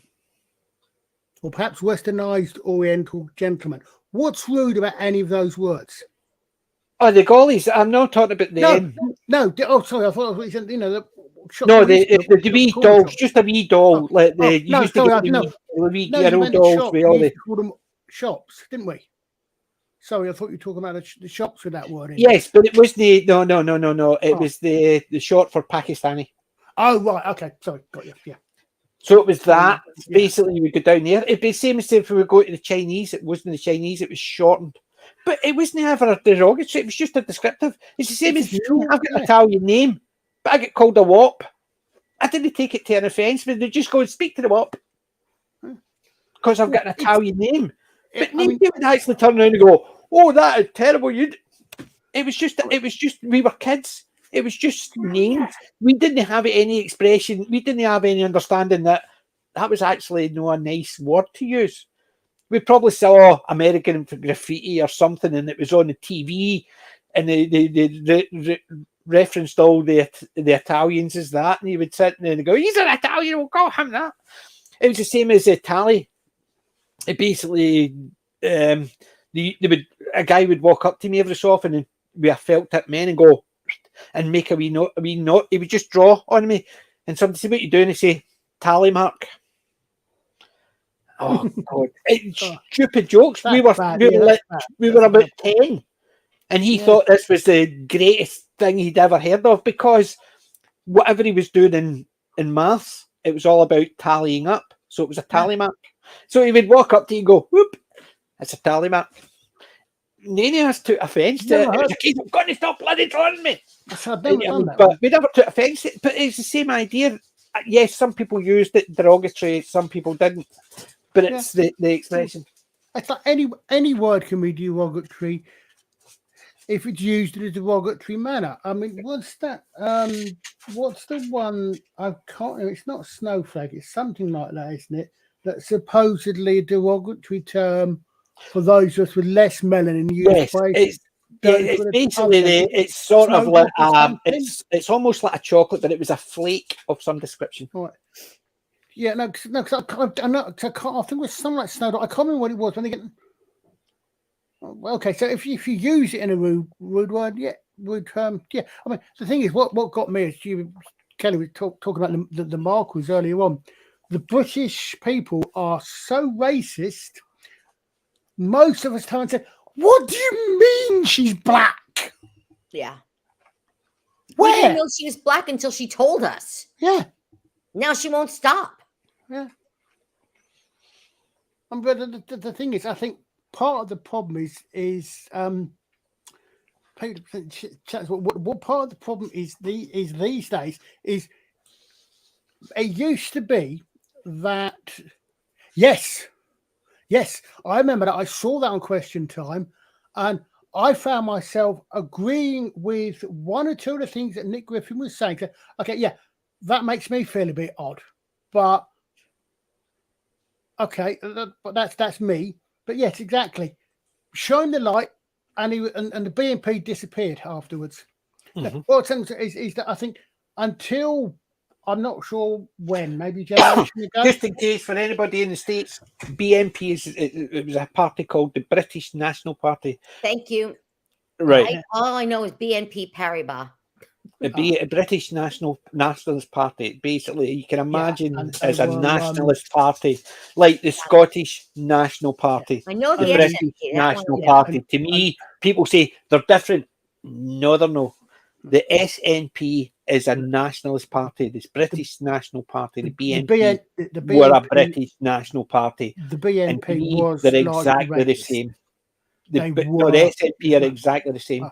yeah, but the BNP did very definitely have some what even these days we would call extreme right wing. Oh, they did have extreme, but racist that's why I'm views. saying to me the Yeah. SNP are exactly the same. Yeah, The difference is it's not.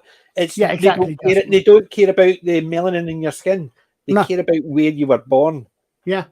So But it's the a thing- race. but- It's a race, but it's not a colour. It's to do where you were born. It's So, like nationality. for instance, the National- SNP would be okay with me. They'd be okay with Kelly, but Colin would be ostracised. Yeah, I'm English. But I think it's just maybe I'm not sure when, but maybe a generation ago. But the problem is that until recently, if you came out of a university, it was a good thing. Nowadays, you're probably better off not coming out of university because you're not taught how to think, you're taught what to think. And that's the problem with a lot of these people. They're taught I went to what university. I went to university when I was 25. After I went to university, well, I went to college, then I went to university. After I came out of university, I taught in colleges and I taught in universities. And I also worked in universities as support. I never noticed it until my daughter went to university. And see, when not my oldest one, the youngest one. My oldest one has a lot of common sense. My youngest one sort of breezed through life. When she came out, it was a case of don't tell people this because they'll not like you. Don't tell any of my friends this because they'll not like you. They'll think you're this, you'll think you're that. And you're sitting there thinking, no, I'll tell people what I vote for because I don't care what they think. Because but don't tell them because they'll think you're this, you'll think you're that. Well, that's their problem, not mine.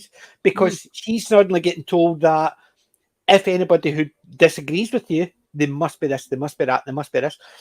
I get told by her once that because I had an opinion on something, I'm homophobic. I turned to my pals and said, you two shouldn't be talking to me and I can't go to your wedding. This is why. This is because according to my daughter, I hate you two. And they laughed. Oh, I would. And basically, but the thing is, that's the whole attitude is you disagree with me, then you're a homophobe, you're this, you're that, you're this, you're that. It's a load of pish because the words don't mean anything. And that's the thing. Okay, do you know what? I have said I would actually think that at one point, and I don't think so much now, but using the word actually properly as it should be used if it exists as well. There was a time I possibly was mildly homophobic. In that, I was uncomfortable with these things and a completely, utterly unreasoning fear of it. I know it was unreasoning, and that's the point. A phobia, they've coined these words to misuse them. Yeah, exactly. Like Islamophobia. They say that as sorry. Where's the irrational fear? Because if you say anything wrong, they could put a fatwa on you. But It's the same again. what I is grew up the with difference? I grew up with family members who were gay. So when we were kids, uncle and his pals were there. They were just there. So I grew up and we were aware of what was happening round about us. We knew. And I'm so going to get clipped for that.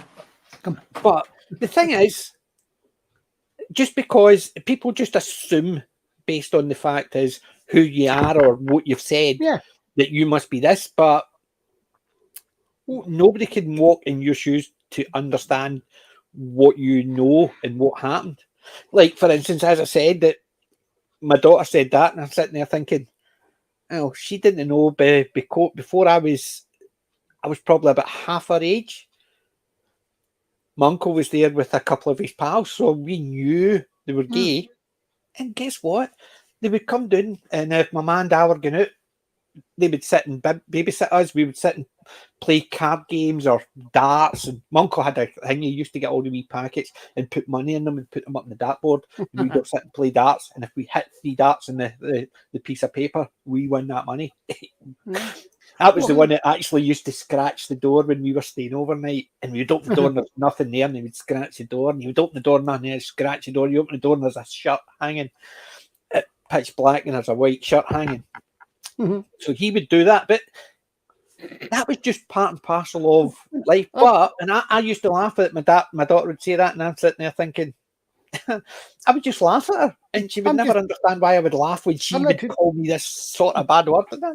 Oh, you trying to say, okay, so you want to outlaw homophobia, Islamophobia. Are you going to outlaw claustrophobia and arachnophobia? Are you going to outlaw agoraphobia? Well, why not? If one's wrong, they're all wrong. The one you should get rid of. They're using the words wrong anyway. They're made up words. I mean, of course they are. I'm not afraid of same. Homo means same, like homogenous. Yeah. And phobia means fear. I'm not afraid of sameness. But that's what I'm saying. People use words as if they're actually damning. They're not. What they actually mean is they don't even mean fear; they mean hate. Of course they do. That's what I'm saying. They have got zero concept of it. They think a phobia is hate of. Yeah, but Justin, see what the BNP. Yeah, well, I call the SNP the Scottish, the Socialist Nationalist Party. Yeah. It's the same idea. But yeah, I mean, the thing is, I can see the logic in that. It is very true that as a species, humans are prone to hating something that they fear because they don't like being afraid. But it's a completely different thing. Just because you hate them, which is why is that no tridecaphobia? That's it. Yep, I think so. Right. See, who's read a book before? Right, but do you know the one phobia they should get rid of, which I think is ridiculous, is the fear of heights. Because heights never kill you. It's the ground that kills you. So get rid of the fear of heights and make it the fear of the ground. Yeah. Well, because it's not the height it kills you. It's the sudden stop at the bottom. It kills you. Yeah.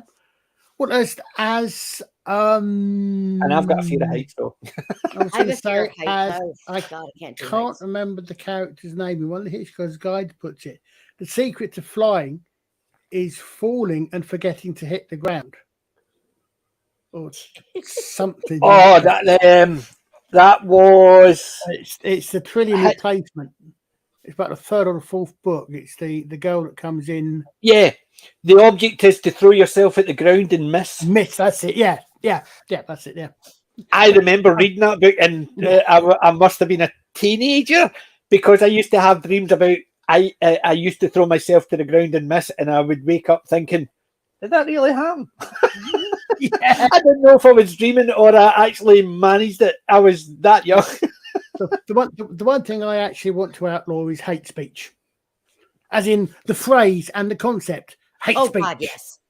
I hate the idea of hate speech. Well, what cracks me up is this whole thing that hate crimes oh, was this murder a hate crime? Well, it obviously wasn't a, It wasn't a love crime. love the person they murdered. I have No, what I want to know is, right, see if they turn around and call it a hate crime. Yeah. Then that means everything which falls under the same bracket is the same thing. You can't turn around and say, oh, well, it wasn't because he was white and he was black. Exactly. But if it was the other way around, you would have called it a hate crime, so it has to be the same way. So if they want to use those terminology, it's the same idea. I've always had a bee in my bonnet, right? One of my friends was a police officer, and he was telling us, he says, he can only join one group, the Police Officers Federation. His wife could join two groups, the Police Officers Federation and the Female Police Officers Federation. They're two friends. He could join he could join one group because he could join the Police Officers Federation and the coloured. It wasn't the coloured. It was the Ethnic Police Officers Association. Oh, good God. His wife could join four groups: Police Officers Federation, Female Police Officers Federation, Ethnic Minorities Federation, and I can't remember what the fourth one was. It's basically Lesbian Gay Police Officers Federation. Basically, saying that was what it was. She could join the three, so he could join one, his wife could join two, his friend could join two, and his friend's wife could join three. And I'm sitting there thinking, if there was a white police officers federation, there would be a kick up. So why is there not a kick up for a black police officers federation? Absolutely. Why is there not a male police officers federation if there's a female one? To me, anybody who thinks it's bad for one, then it has to be bad for the other. Exactly. You either have both or you have none. Absolutely. And that's the way I look at it, is because I can understand swimming. Some of the swimming department years ago, obviously there's not a lot of swimming baths. They used to have female only nights. Understood it. But I always used to say, but when's the male only nights? They say, oh, we don't have that. Why not? And they say, because you don't need it. But that's not true, because there is a lot of guys, big guys, don't like getting in when there's women around because they feel embarrassed. When other guys, they just go, oh, but they feel embarrassed when there's women around, so they don't go into swimming. And to me, it's the same principle. I must the women, it's more of a safety thing. I understand that. But there's some guys that just feel that embarrassed and just don't want to be seen. But to me, that's what I've always disliked. To me, if you're having something that's single sex, then why is there not the other one? If you have something that's a single colour, why not the other one? Because to me, you're racist otherwise, you're sexist otherwise. Because if you will have a female only, but you won't have a male only because that's sexist, then the female only has to be sexist. If you have the black police officers and you can't have a white police officers, that's racist, because if you think the white police officers are racist, then the black police officers must. My first question is, if you've got female only night, define female. Yes. Excellent. But I mean, I must admit, when I said that about, I hate the concept of hate speech and the rest of it, and hate crimes, I think they've got it. I can understand the idea, but I think it's at the wrong place. Yes, to be honest, in some cases, if there is a motivation of quote hate unquote, if that's a motivation, then that may actually be relevant. But it's relevant to the sentencing, not the offence. You committed the crime. Did you beat this person? Did you mug this person? Yes or no? Did you kill this person? Yes or no? Right. Why did you do it? Did you kill this person by accident? Or did you attack this person because you don't like their skin color? You know, if there is, I'm generally not sure about that, but if there is an element within the justice system, what we're talking about, for bringing in motivation, which I think probably is, the motivation is the why, not the what. And the what is what you're being. As you said, crime to is me, the what.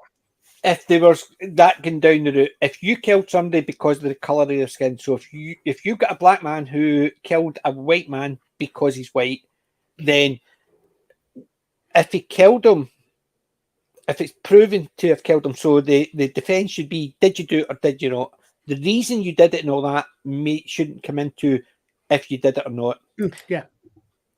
I know where sometimes they'll turn right. It's the same if it's a white man kills a black man, if it's did he kill him? Yes or no? If they've decided that he did kill him, then why did you kill him?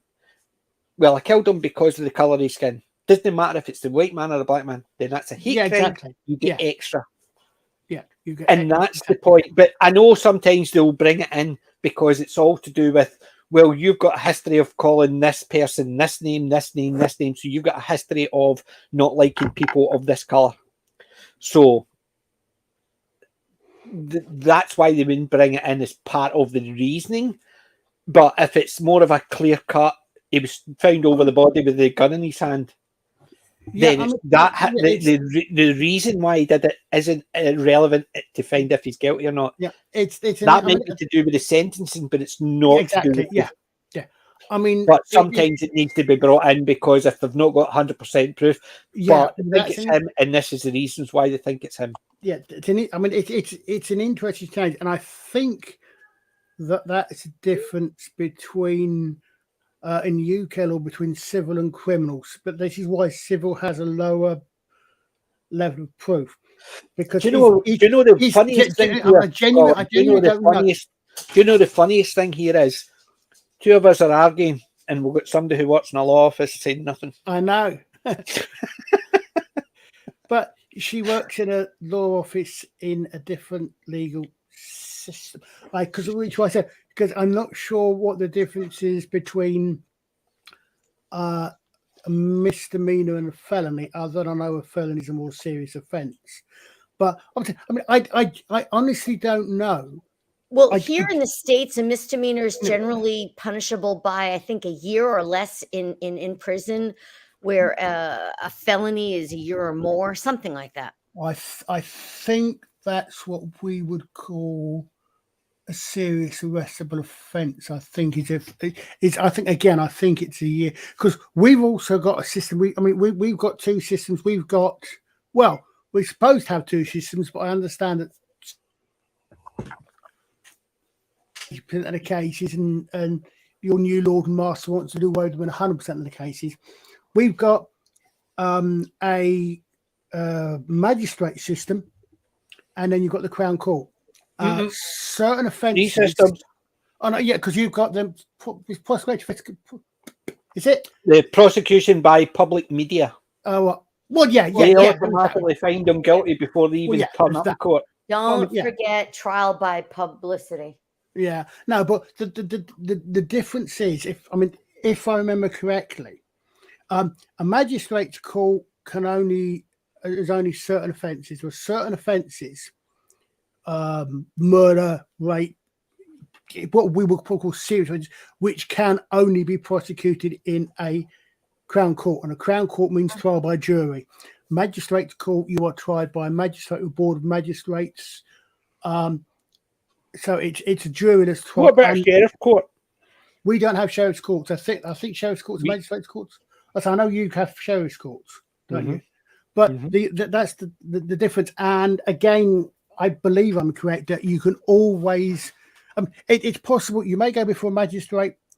I think you could be charged for a magistrate anyway, and a magistrate will automatically send you to a Crown Court if it's a serious offence. A magistrate can always send you to a Crown Court, and I think you can always elect for trial by jury. I believe that's the case, but magistrates' courts are lower level offences.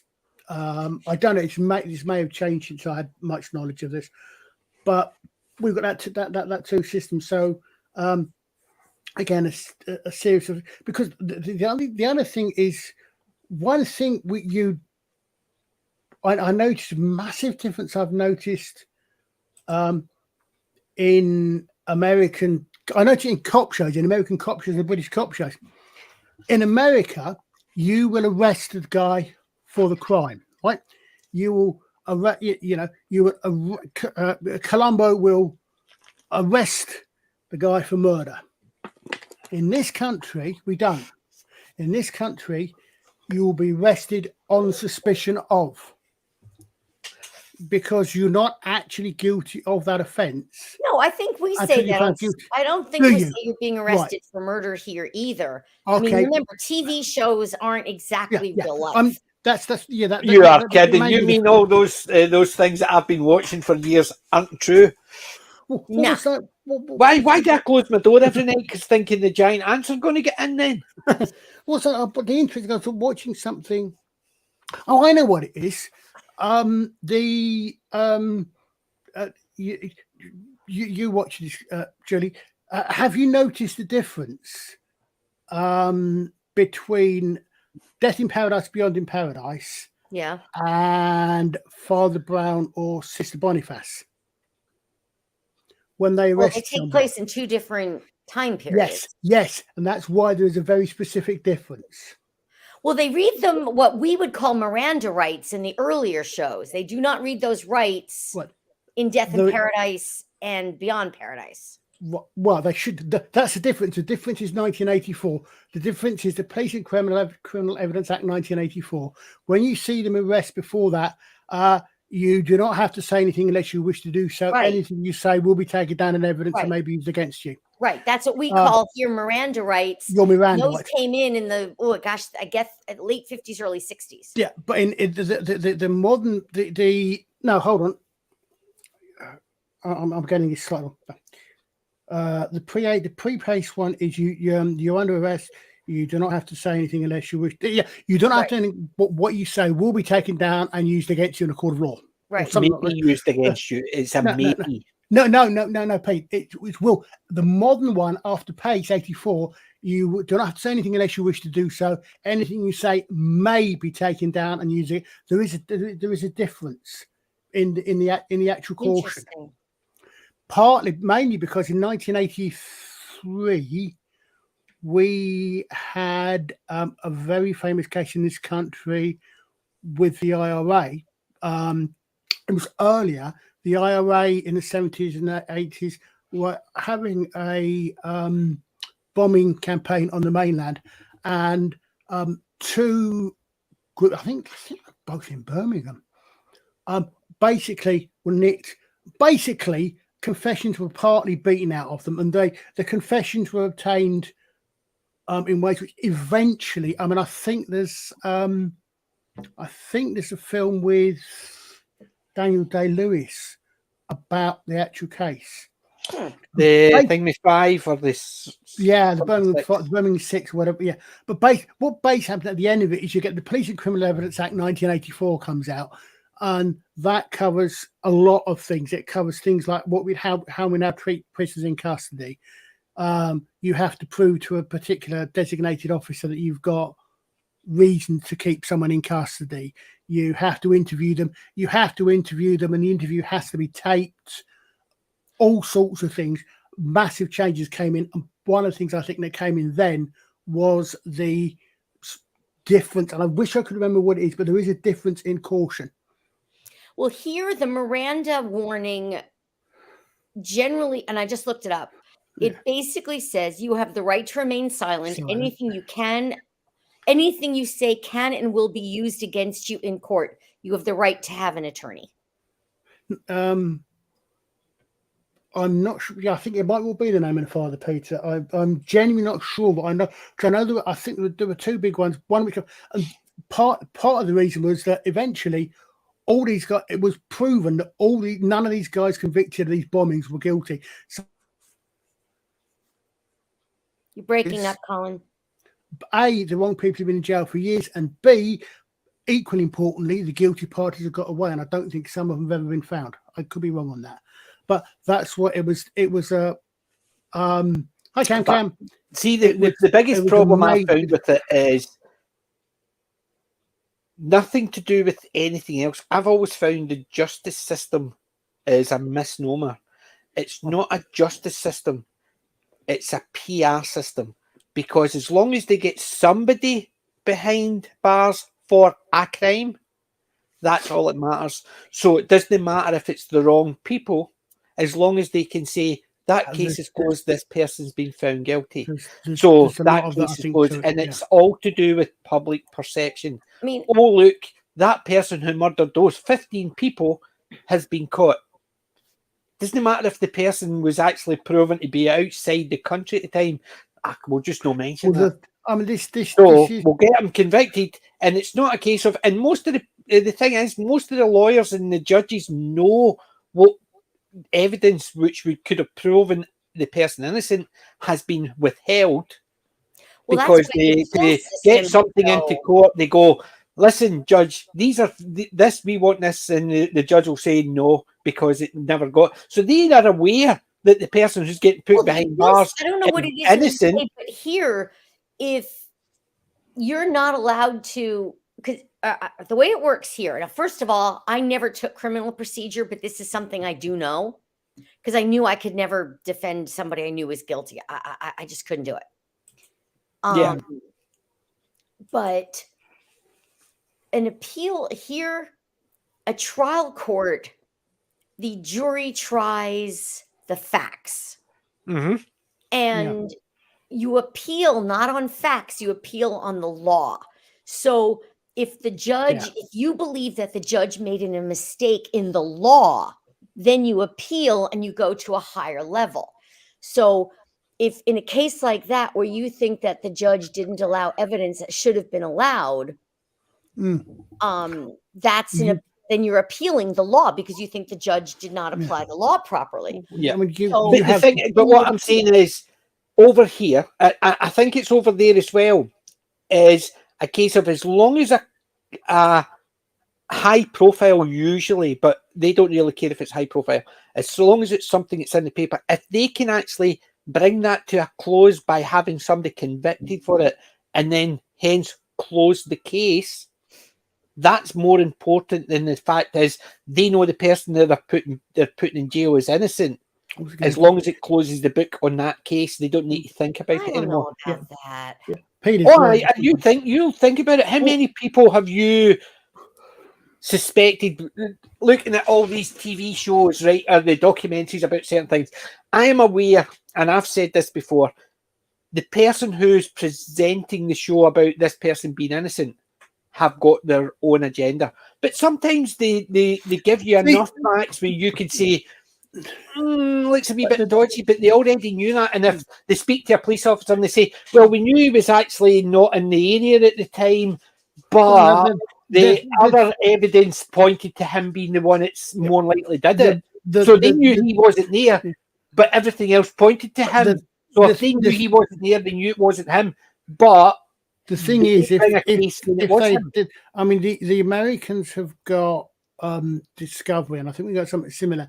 The prosecution is theoretically, admittedly, supposed to turn everything they have over to the defense. Yes, the prosecutor, including anything that is exculpatory. To the defense. Yes, but if the police officers have been told not to include it in the case, then the lawyers don't get it. Yes, but even though they may know about it. But lawyers can file requests for discovery and subpoena documents that make people. If the defendant knows that there's exculpatory evidence out there, and he can say to his lawyer, "Listen, I know for a fact that there's XYZ out there showing that I did not do this." His lawyer is duty bound. You request those documents, and if they but if those documents disappear because somebody's misfiled them or else thought they weren't important and destroyed them, there's no evidence. That's why I say officially the system is. Let's be honest.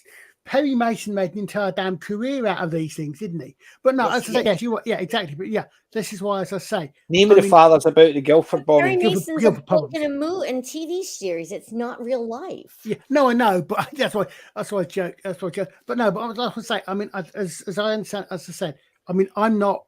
I mean, I used to be in peripherally attached to a particular law enforcement. Mm-hmm. But and I've done courses on some of these things, and again, this was 20 odd years ago plus, so it's probably changed. But my understanding is that as I say, in theory, the theory is, so obviously, as you say, Pete, yeah, corrupt or some description of bad practice, whatever. But in theory, that's why you've got PACE, that's why you've got codes of practice. You've got all sorts of things which supposedly should ensure that, not least of which is from a purely practical point of view, it's how much does it cost if you go for all the way to a trial and then you end up on. I mean, this is one of the weird things that gets me about the Perry Mason type show.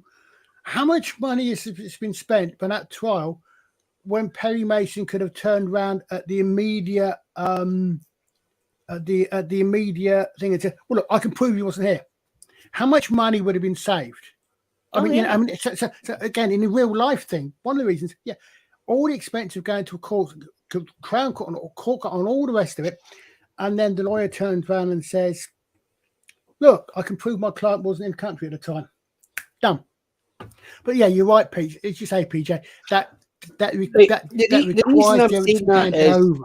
The reason I'm saying it is because I've known a couple of people who have worked in law enforcement in the UK and Scotland, and I used to work for a university law department. So I've heard a lot of stories from a lot of the professors who used to work in the law field. And a couple of these things that I'd heard was, one, if the media have highlighted something, there's a lot of pressure on the high-ups in the police office, which means there's pressure on the people investigating. So as long as they can close the case, they don't, 19% of the time, they don't care if there's evidence saying that the person didn't do it, as long as it's not filed. As long as they've got the evidence to prove, to go to court, then it's no longer the police issue, it's the legal system's issue. So they were quite happy to push somebody who they know was innocent, but because they've been getting pressure from above, happy to get that off the best. And also, even lower end crimes, departments are actually under pressure to clear things up. So say, for instance, somebody was found to have broken into a house. They've got the evidence, they've got him. And then when he's up in court and he gets found guilty, the prosecution says, we would like these other 420 criminal offences to be taken into consideration, which means he's not getting charged for them. He's just, they want to say he did all these as well. So that clears 400 nods off our desk. I don't think you're allowed to do that here. Yes, they can. They can ask them because they're not actually charging him with him. He's been charged with one. They're just asking him to be taking the other ones into consideration. So he might only get an extra week in jail for it, but they've been taken into consideration, which means they've been cleared in the back end. I thought that was something the defence could do. They say, well, look, my client's got a massive great thing. Get them because that gets them done off the client's back. I thought that was something the defence. I didn't realise the it could be the defence, one of the two. But what I'm saying is the two of them have to be aware of it, which means they're saying is we're going to put these in, but if you think we do this, then we'll make sure it will be taken into consideration and it will be a lower term. Otherwise, we're going to throw these other three at you that we can say they're all very similar and you'll get a lot more. So rather than doing that, what they do is they throw one, you get them, and then they take all these other, even if they know 90% of them had nothing to do with the person, it clears them off the table. Well, okay. You see, and that's what it does is suddenly instead of one or three, say for instance, the person had committed 5 crimes and the 5 crimes they can link because of the way they were done to the one he got caught for. So they say, well, we'll actually charge you with the 5 crimes and you'll get 5 times of the year you'll get. So instead of 1 year, you get 5. But if you go for that one and you get these ones taken into consideration, you might only get 2 years. And they'll say, yes, even though he knows 99% of those he didn't do. And they are aware he didn't do, but it clears their desk. And that is suddenly they've got a clearance rate of 500 crimes. this is one of the problems with any system is it's run Yeah, by it's humans. exactly. It's the legal system is not. It's not about a justice. It's about clearing your desk. It's I mean, precious. think It's about it political, from the and it's run defense by side humans. too. I mean, think about it from the defense side. I mean, we've got a criminal attorney in my office, and he knows somebody did something, but he wants to get him the lightest sentence possible. Mm-hmm. Meanwhile, I'm like, this guy did what? And you want him to get probation? Don't get me anywhere near him because I don't want him doing that to me. No, I mean it's an odd That's not thing. justice either. I mean it's an odd thing because as they say, and I've seen, and again, I think it's again something which is in. I'm not sure if it's in the Constitution. But I'm sure I've seen it in an American legal jurisdiction that everybody has the right to a robust defense. Even the most guilty party has the right. Everybody has the right to a defense. You are innocent until proven guilty. Yeah. Exactly. So even if you know they did it, as a defense, your job is still to do your best to get them off, which is still not justice. No, it's still it's the fact that we're dealing. The biggest problem with this is we're dealing with human beings. I don't. You're entitled to a defense, but I don't think you're entitled to get off if you did something. I mean, justice. No. The way I've always looked at it is that justice is you paying for what you did. And if you did something, I don't think you should. I mean, again, I don't do criminal law, and there's a reason. If you did something, you should pay for it. And I understand your attorney trying to get you the least possible sentence, but I find that appalling. Well, I think in fact, that's why I think the justice system isn't a justice system. That's what I'm saying. It is basically a punishment for the sake of punishment and letting people off if they like you. It's like you've I've seen ones, people who you'll see ones that you did this thing when you were younger and you were a criminal and you did this and now you're a famous actor. What do you think? And you're sitting there thinking, why the hell are you a famous actor after you committed that crime? Because even though you've paid for it, but you're quite happy to talk about it as if it's something I did in the background. It's not a problem. I murdered somebody. It's not a problem. Don't worry. I paid for it. You know what I mean? I got 5 years in prison for it. And you're sitting there thinking, really? And you're on fucking TV and people are looking up to you. I don't necessarily agree with you there, but that's fair enough. It's a different point of view. Oh no, I'm not talking about somebody doing something when they were young and it was stupid. I'm talking about somebody doing a serious crime in the past and then suddenly they're on. But it's not a case of they're on TV and they're keeping it quiet. They're talking about it openly as if it happened. And you know what I mean? And that thing is almost like a case of I paid for it. It doesn't. Do you regret it? Well, I paid for it. Does it matter? And it's that attitude. I think it would depend on the attitude. That's the thing. Is they're putting these people up front as if they're and there is no justice because it's the same as you get people that you're getting sentenced to 10 years, but if you're good in jail, you'll get out in 5. You're fucking in jail. You should be in for 10. If you do anything wrong, you get longer. Not get out if you behave yourself because you're in jail. I agree, Well, I mean, the thing is, I think you're part. I'll go 50% of the way with you there. Thinking about it, I think it's. We like to think it's a justice system, but it's a legal system. Exactly. It's not justice. Because if you've got the money to buy your way, to buy somebody who can tie it up for years, then you can. Yeah. I mean, it's not always. We like to think it's about justice. I'm echoing again, but it's not always the same thing. Yeah, it's not. I mean, there's an old joke here about there's a small town with only one lawyer and he's got no business at all. Nobody's coming to see him. He can barely make ends meet. Then all of a sudden another lawyer moves into town and all of a sudden they're both really busy. because now they got somebody to sue each other. Yeah.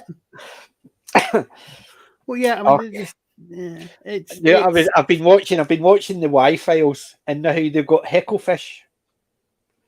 I don't know if you've ever seen the Y-Files. It's actually a YouTube. He talks about conspiracy theories and stuff like that, but he basically talks about it, and then he's not so much he debunks it. He just things like, this story is an urban legend, but here's the facts that we've found about it. But other times he says there is no facts. This is just what is out there. And he tells you the story about what's been reported, and sometimes, but Hecklefish, he's got a goldfish which is animated. So Hecklefish, and Hecklefish does not like lawyers. So anytime they're talking about lawyers, he goes on about, he always comes out with jokes about lawyers. But it's the same idea when they're talking about lizard people. Are we going to talk about lizard people? And Hecklefish is hilarious. It's just, if you get a chance to watch it, Hecklefish it's a good prop. He's obviously got the fish tank next to him, the fish just swims and he's just got the wee animation. And he basically talks to whoever he's talking off screen, they dub it in as the Hecklefish, and it's hilarious. It's a nice wee, it'd be like a prop. If me having one of my dragon up there, if I had that down there and sit there and I have the sofa and I would talk to it, then I would occasionally animate its mouth and it would just be one of those things. That's what he's done with these goldfish, Hecklefish, and it's absolutely hilarious. Much as I love Robert Heinlein, I would not recommend Julie to read Number of the Beast. Okay. Because there's a line in that where they flip to a universe where they refer to the year we hung the lawyers.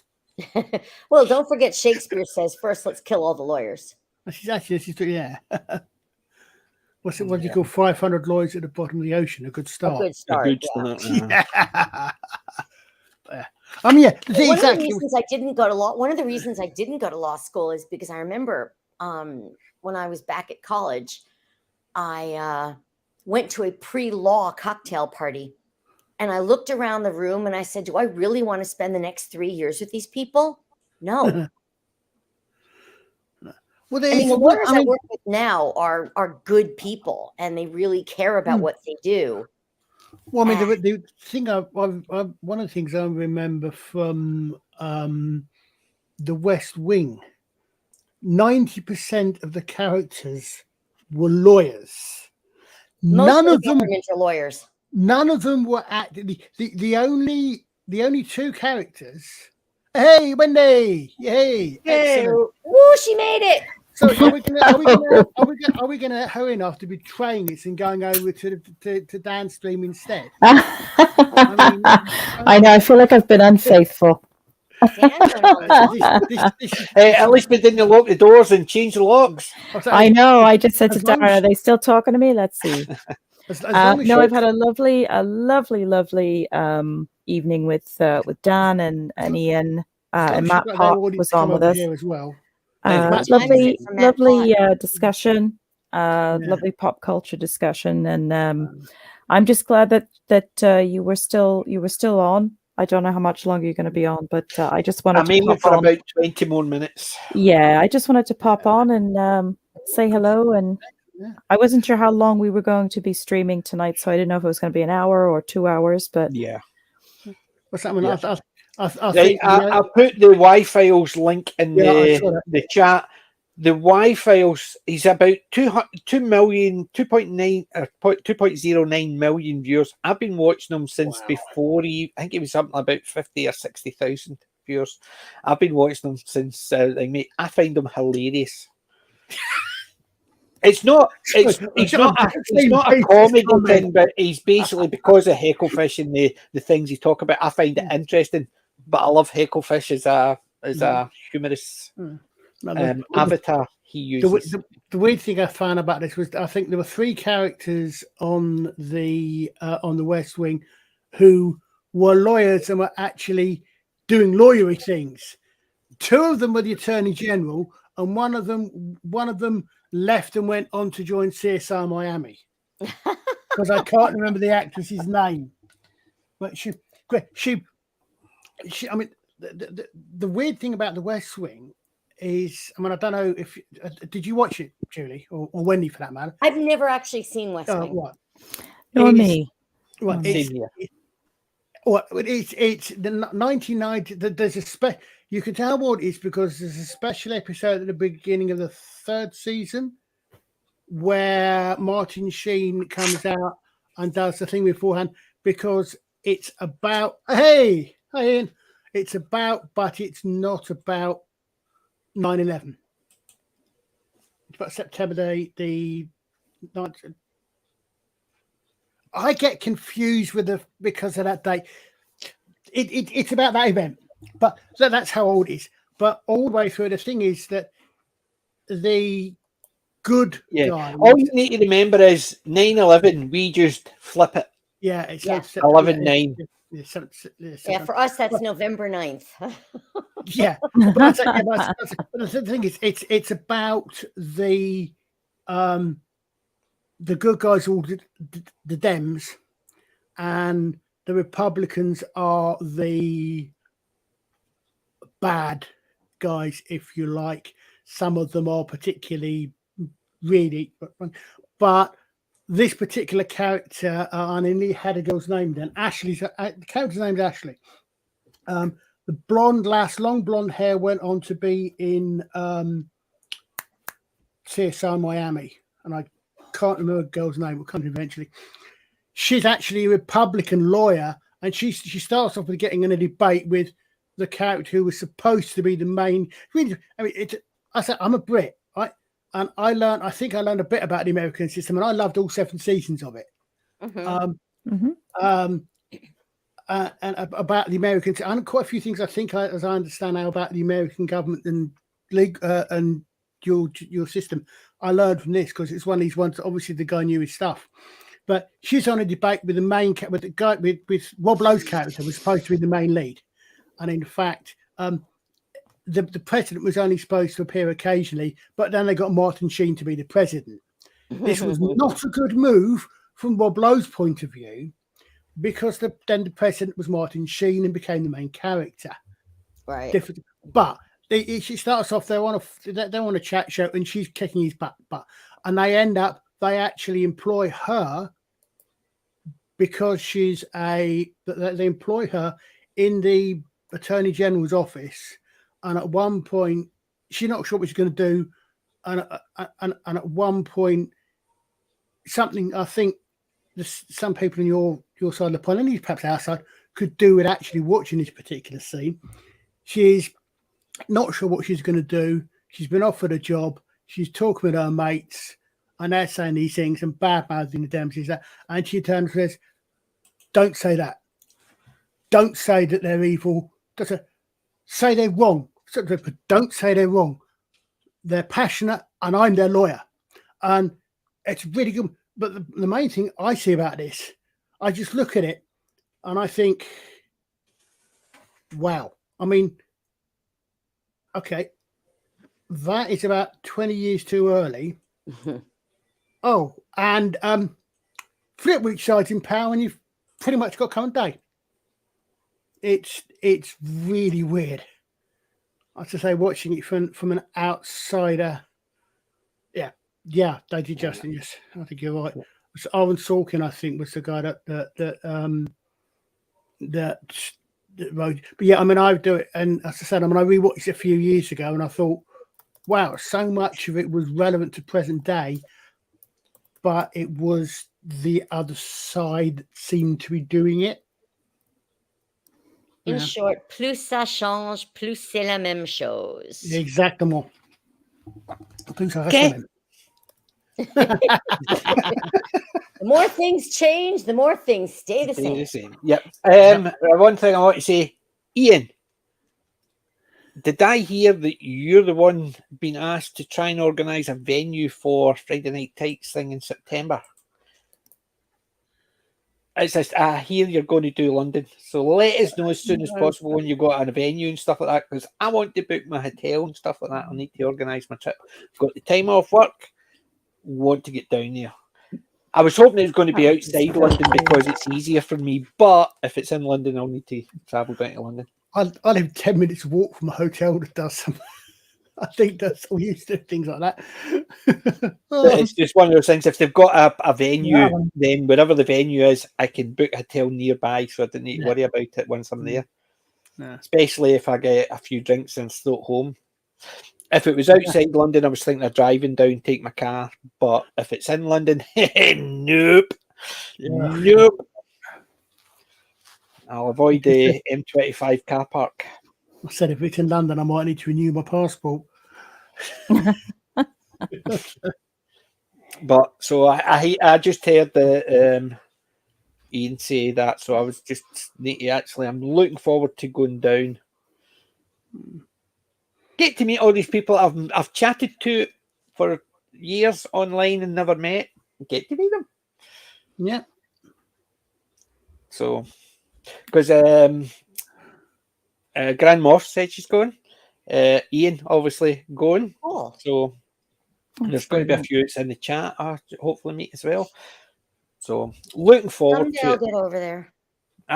Next year I'm coming to Vegas. Very nice. So I'm coming to meet up in Vegas because we're looking at, because my wife even said to me, because we can't get somebody to look after the 2 dogs, she says, why don't you go? It's not a question I would have asked. Can I go to Vegas myself? So she said to me just before the Vegas trip there, and I says, it's too short notice now. If I had asked and you said yes 2 months ago, I could have booked it all, had it ready to go, but less than 3 weeks to go, I would need to take time off work, need to organise it, and all that. It was just too short notice. But next year, and then we've got somebody who's going to try looking after the dogs for the night, and if it works, that means we'll have somebody to look after the dog, and both of us will go to Vegas next year. But yeah, make it hard. That's the thing with anything like that is the sort of thing you want to do.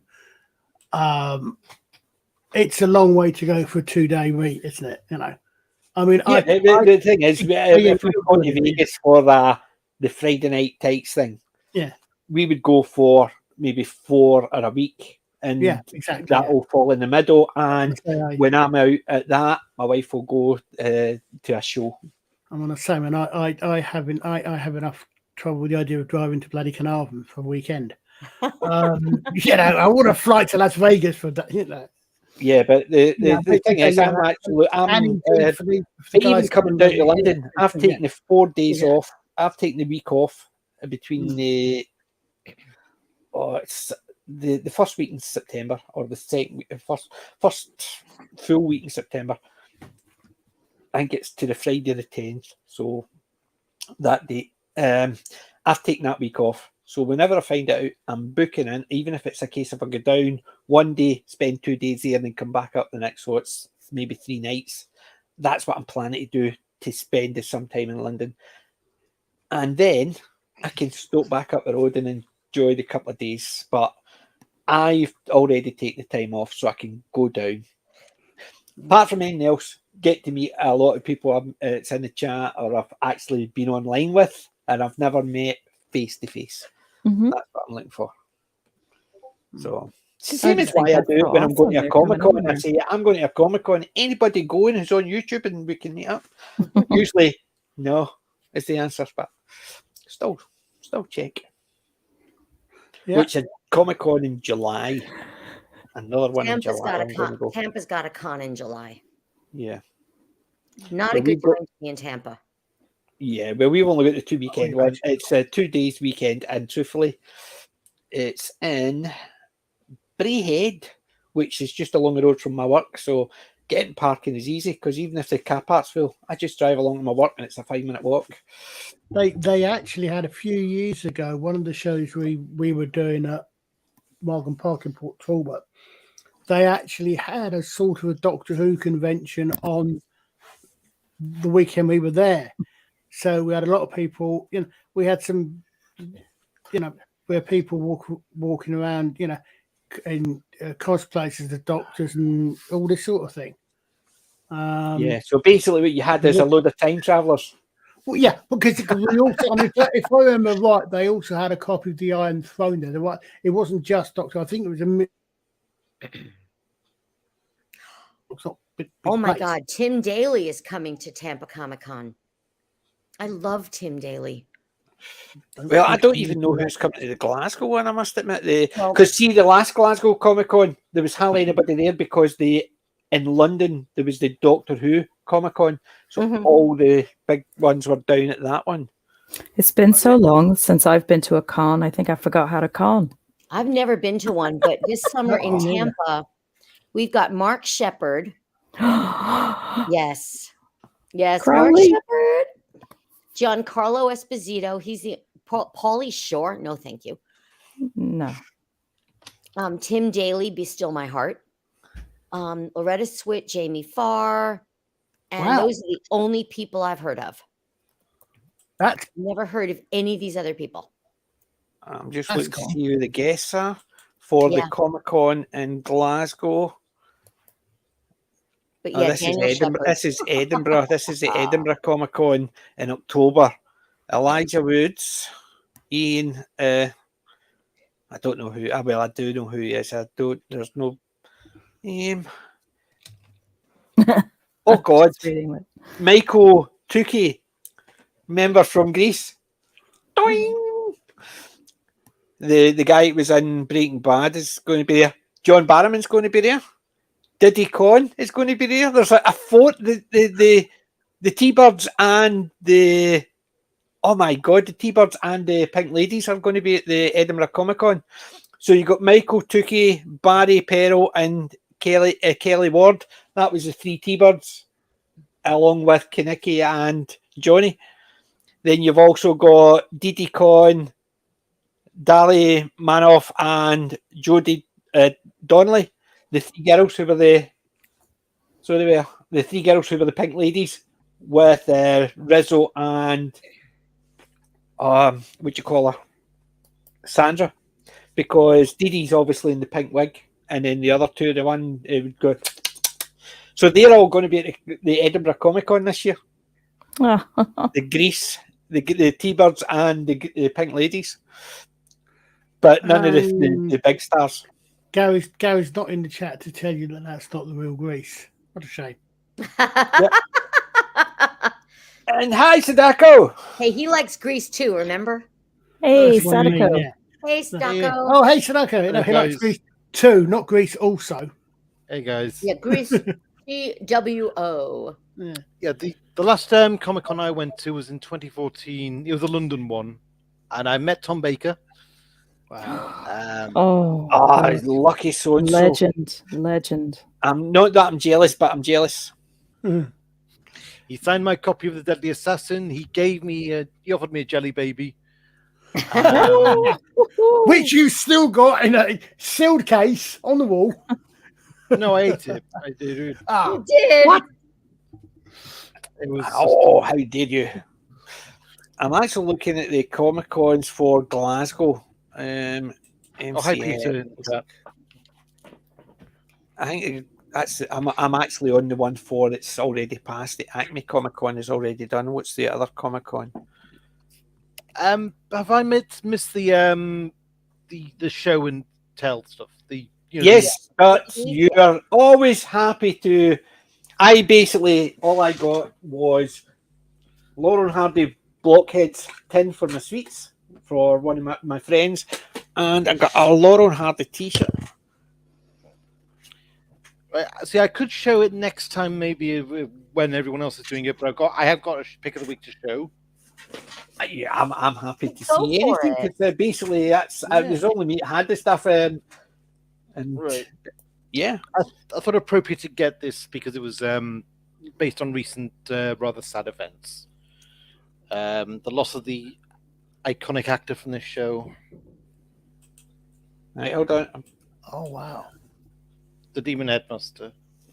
Oh wow. Oh, Yeah, I've never seen that one. No, not me. it was based on a this series of books by Gillian Cross. She it's basically about this idea that this school that's got this headmaster who's basically got hypnotic powers and he's trying to hypnotize the kids to help him to bring a order to the whole of Britain. Sounds like school reunion. I was going to say, Yeah, I think going to go for the Reunion sketch did- paradigm. takes some inspiration. That actually looks cool. That's not one I've ever heard of. It's I've not. heard it. I've never seen it though. I remember it. I recognise him. Terence Hardman. Hardiman, yeah. Hardiman. Yep. Yeah, I recognise him from so many things. He's obviously, but my God, Yeah, I'm still looking at the Glasgow Comic Con to see what guests are coming to the one in Glasgow rather than. Oh, see these websites. See when you click on it to get it says Glasgow Comic Con. You click on it, it gives you another 50 ones. It says Glasgow Comic Con, and then actually you have to try and work out the links. Anyway, don't recognise him. The Beast Below is the show that really proved to me how toxic, and that's what it was in Sick Army. What's the yes? You have seen him somewhere. Yeah. The Beast Below is the episode that showed me exactly how poisonous and toxic wokeism is. Yeah. Because when I re-saw it, I started groaning at least 10. Yeah, well, all the ones at the Edinburgh, Glasgow Comic Con are all just comic book artists, even ones that did Doctor Who, but they're just comic book artists and writers. There's no TV or movie ones announced. If it's a Comic Con, I no, but see, the Comic Cons usually have actors as well. Yeah. So basically, they call them Comic Con, but this one, yes, it's classed as a Glasgow Comic Con, but the Acme one or the Collectomania one were always TV Comic Con and movies and stuff like that. A lot of them are usually not just the TV; they've got TV actors as well. But I think I'm going to go to the Edinburgh one in October, especially if the Pink Ladies and the T-Birds are there, and John Barrowman's there as well. It's amazing, isn't it? How old is Greece? The play came out, in the 70s? Well, the film, because how young was, I know... The film came out in the late 70s. I was going to say, I know John Travolta and Olivia Newton-John were older than the characters are meant to be. But I mean, Olivia Newton-John passed away, a couple of years ago. The Broadway play came out, I think, in 72. I think it had Barry Bostwick from, Brad from Rocky Horror in it as yeah. Let's you see. mean Barry Bostwick from Lex? I remember Barry Bostwick in the first Lex story. He's the guy. He's the guy behind who caused all the problems. All right, original Broadway cast. No, I'm just thinking. I mean, that's what 30, 40 plus years, 50 years ago, nearly. Yeah. Do you know how much it is for a picture of the cast from Greece? The 6 characters that are there. So that's a group with Barry, Dee, Daya, Jamie, Kelly, Michelle, and Randolph. 7. The 7 characters. Do you know how much it costs? Take a guess for a group photo. 300. I dread to think on the grounds that £220, 50p. Bloody hell! Why even 50p? It just seems weird. £220. I've seen the film, but I'm sorry, but I don't think any of those. They're all £30 if you wanted individual ones. Grease opened on Broadway in 72 and then in London on the West End in 73. Right. So I'm thinking of that for the. I mean, the film is obviously what these people. It was 78. Film was 78. So 45 years ago. A long time ago. And yet, respectfully, were any of those actually teenagers? No, major characters. I mean, because the major characters that I remember. No, but these are the 3. These are the T-Birds, and the only one I would say out of the 6 of them is recognisable is the one that got her pink hair done. Dee Dee Coney's the only one whose name I comes familiar. I'm trying to remember her character name. Frenchie. Yeah.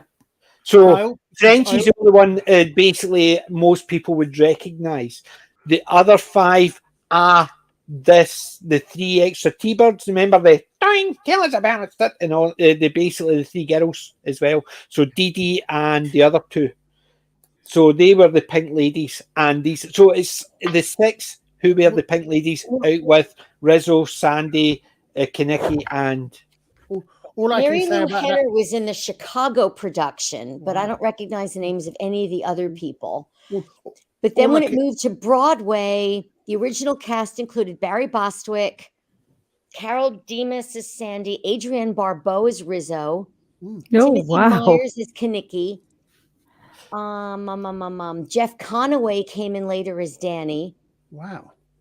I'll say Peter Christy. Gallagher played Danny. And didn't Richard Gere Jeff played Conaway Tony. play Kaneki in the original film? Who played Kaneki in the film? I don't remember. Mary Lou Henner came back. Patrick Swayze actually played Danny at one point. John Wow. Good Travolta Lord. played Duty. Treat Williams also played Danny. And Jerry Sachs was Kaneki. So yeah, I'm going to wide doubt variety of that people. many, if any, of those people look like that. oh, he could guarantee no. But that's them Possibly there. John So Barrowman. there you go. That's the three from the T-Birds, which All I obviously we remember them look like that, and that's the three from the Pink Ladies. All I can say, PJ, is as a request for further elucidation. Tell me more. Tell me more. Could I get Did they very do a far? fight? The Arrow. I'm Steve not a musical Amwell. person, but I remember the music for that, and I liked the music from that one. I'd say the ones that I actually remember. I think the only ones I actually remember, Dee Dee Con, I remember, but the only other ones I actually remember for anything else is obviously Travolta and Olivia, and then you've got Rizzo. You've got Martin Sheen's first lady in The West Wing. And the actress's name has just literally slipped my mind. That's a funny name for a lady. Exactly. And Zach from Babylon 5 was in it. Jeff Conaway, Zach, and I think Rizzo was the dark haired one who wasn't Rizzo was the one was look at me, I'm Sandra D. Yeah, that was Rizzo. Oh God, who Stockard played Channing. Stockard Channing. Yes, that's it. Yeah, Stockard Channing. She was first lady in The West Wing. Oh, okay. That's what I said. That's the ones I remember. He From was things But that's what I'm saying. Those four are the main four characters in the two gangs. But these are the other three, which First time it I ever would saw probably be nice to see because I like Grease as a movie. But I mean, that's what the thing is. That's why I say 200 odd quid for photo of people who were not mainstays. But alternatively, it goes to show the popularity of the film that they can still make appearances to make money. £30 a head if you wanted individual pictures. Yeah. Like they can still have an effect and make some money for appearing at cons 45 years later is shows the appeal of the film. I mean, it's something that's probably something you rarely get outside of the sci-fi fantasy genre, I would have thought. Yeah. I mean, I can't remember. I can't imagine Z-Cast doing cons. I don't know. Apart from the Bravo ones might do actually not too bad. I'd say apart from the ones that were in Doctor Who, but of course they were actually uncredited in the TV series. And in the novelization, the characters were named at the rank of the Z-Cast characters, but the names were the actors that played them. I can't even remember her in the big bus. I remember that one. Anybody seen the big bus? No, I can't say I have. Oh, that was hilarious. It was about surprise, surprise, a big bus. One of those double deckers, but it had actually 2 or 3 buses. Buses were attached, and they had to be people. Let me guess. Cliff Richard drove it on a summer holiday. No. We're talking about a big bus. Did you see? And it had when the wheel, if there was a puncture in the wheel, it would eject the wheel, so it would continue on because it was a big bus.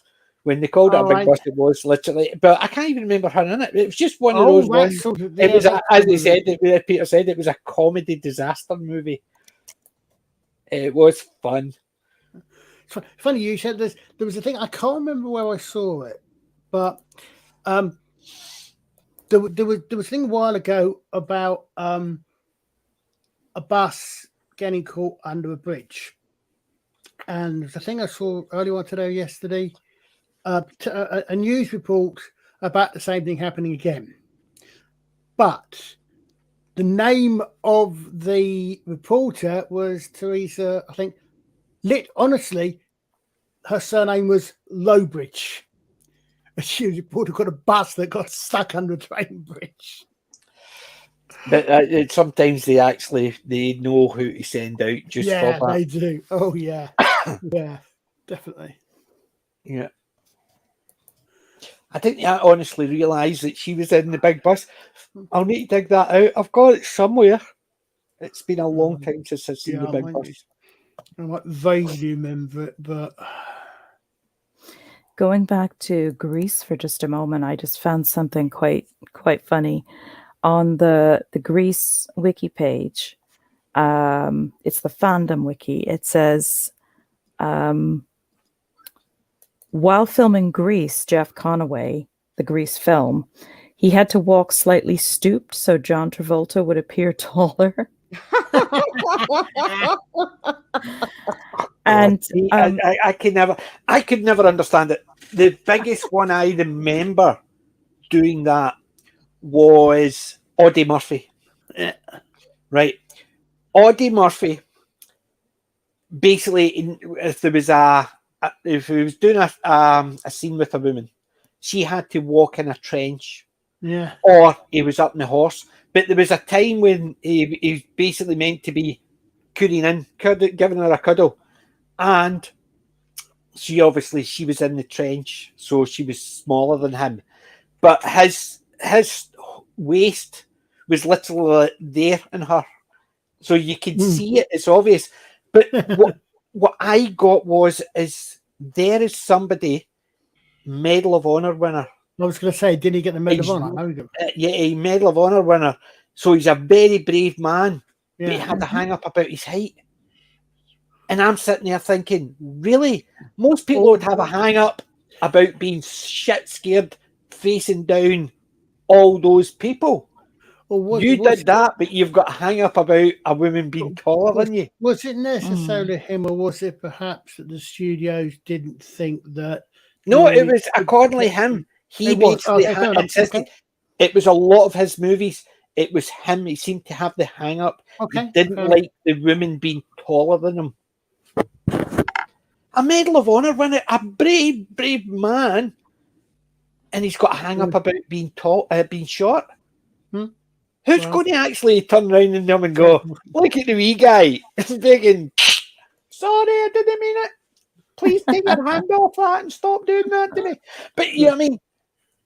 Most people 6'6", no got the courage that he had. He had to hang up about his height.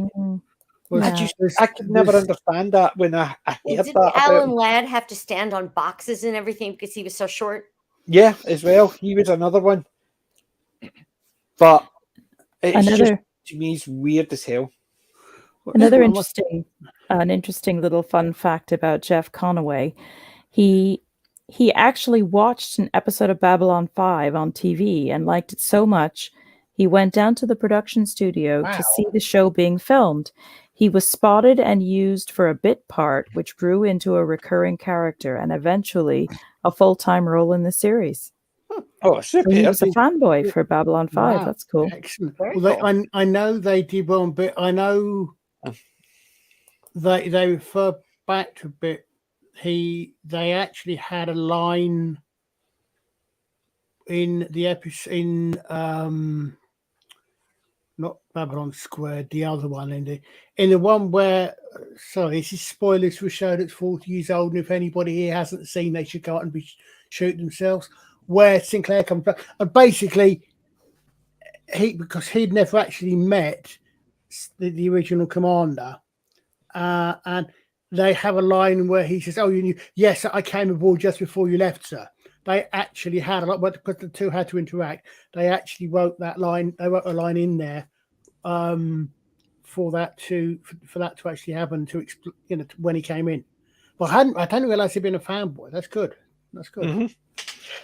Well, you look at the ones in any program when you find somebody who's been a fan, you can sort of see it in the way they're in the show, because you can see that they enjoy being there. They're obviously more passionate about being there.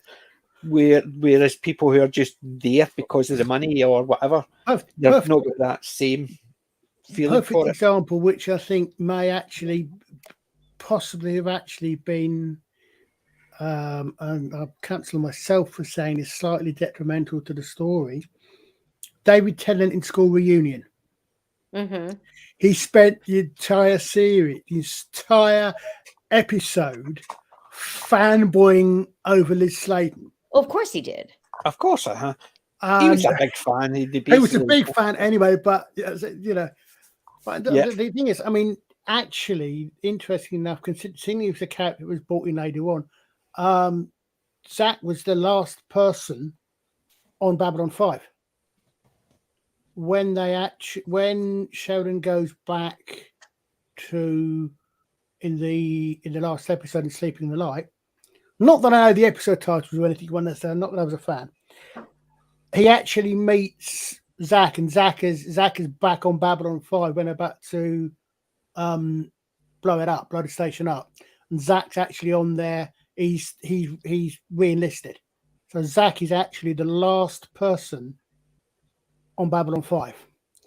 Apart from the person who actually blows it up, which I don't think they should have done, but I can't think of anybody else who actually had a right to do that.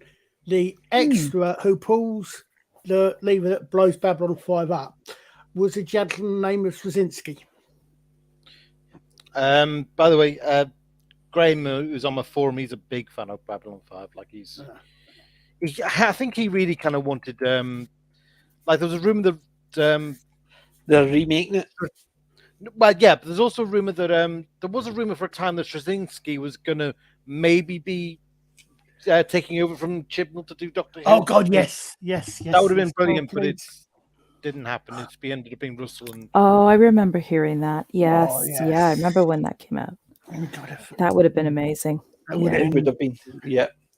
But I mean, I liked Babylon 5. I love Babylon 5. I even like Crusade. I know a lot of people actually thought it was mediocre. I thought it was actually quite interesting. The problem with Crusade was the problem with a lot of things. Studio interference. The studio screwed about so much to the point that if you actually watch, depending on what order you actually watch the episodes of Crusade in, the uniforms change back and forth. Yeah. Peter, oh God, you need to watch it. It's fun. It's only 5 seasons. You can ignore season 5. Just watch the last episode of season 5. You can ignore the rest of it. You can obviously don't watch it, but it's 4 seasons plus the 5th season, which was stories that I had to extend because I had rushed in. 4 seasons. But that's why you've got Ivanova right at the very episode, the final episode of season 5, even though she wasn't in season 5. You've got TV movie pilot, 5 seasons, 4 TV movies afterwards. I think 4, because there was Soul Space. There was the third Space. The Soul Hunter one, the Soul Hunter's Third Space, and the pilot for Crusade, and in the beginning. In the beginning, I think in the beginning. Because the box set, as I said, I picked up. I saw the box set in a charity shop, £25, and I'm sitting there thinking, I bought that last for £70, and it was. I think it's an absolutely great series. I wish they'd done more Crusade. The one thing I didn't like about Crusade was the necromancers. Ew. They're acting as if it's magic they're doing, and you're sitting there thinking, "Oh, the Technomancer!" I thought the Technomancers. I did not like the Technomancers at all. They almost thing me work using it as like magic, and I just thought, God, no! You're talking about into the future. Everybody knows about the technology, and they're using it as if it's magic. And I Hey, just what- did not like that idea. I- If they were actually going back, maybe they've gone to a bit where technology had been lost in the thing, and then you've got the techno mages. That would have been fine because they would have used it like magic in a more primitive culture, but not out there in the. I did like the way they did it because I thought they were taking Clark's aphorism to the extreme, any sufficiently advanced magic. But the things, what I would say, Peter and Julie, you disappoint me. Watch season. Well, sorry, I just saw your company. You're not saying it. Watch season 1, then watch In the Beginning, which is the prequel movie, because the main character in the beginning doesn't actually come until season 2. You've got The Gathering is the TV movie, which is the pilot episode for the whole thing. Then which they changed Delenn because they wanted Delenn to be they wanted the Minbari to be not looked as male or female. They were much more. But they had her as a more masculine look to her. They changed it and actually it looks better. Babylon 5 is available for free on Tubi. Excellent. Go for it. Definitely watch it. It is a really good show. Is it Bruce if you're finding it too long, you can miss out most of season 5 as long as you watch the last episode because that ties into the end of season 4. It's just they got told they were only getting 4 seasons, so they finished it off. Then once they finished it off, they got told, "Oh, you get a 5th season." So what they did was they took the final episode of season 4, put it to the end of season 5, and then did a load of other ones. And Tracy Scoggins was in it. That was the only good thing about the season 5. It's not the big rumor that came out. There was a big rumor a couple of 3 weeks ago, Peter, was that it was going to be remastered on Blu-ray. No, it's not been released on Blu-ray. No, and they were talking about redoing it again. But apparently what they're doing is they're doing an animated series. The problem is, sadly, about 2/3 of the main cast are no longer with us. Most of them are gone. But the best one, everybody used to call, because I used to ride my bike and I would take my helmet off and my hair would go. So they used to call me Londo, because I would come out and I would have to go like that as soon as I took my helmet off. But my favourite character is Jakar. Jakar is just the very final parts where it goes down like about the shadow at the end and how him and Londo. Don't be too spoilery if I haven't seen it yet. His ending with him and Londo. Well, you know the two of their arc is going to go together quite a lot. Very quickly, you realise the two of them are so good together. Their arc is going to go to the end with the two of them. That wee part, it just didn't seem right for. There's PJ. Have you read any of the spin-off? Right, okay. No, I've not read. And basically, I like the visual stuff, I must admit. See up there, I've got all my Babylon 5 figures. I've got Babylon 5 is I think the one show, even more than Doctor Who, that I would say watch the original series. There were a number of, I think it's 8 or 9 novels which came out while the series was on.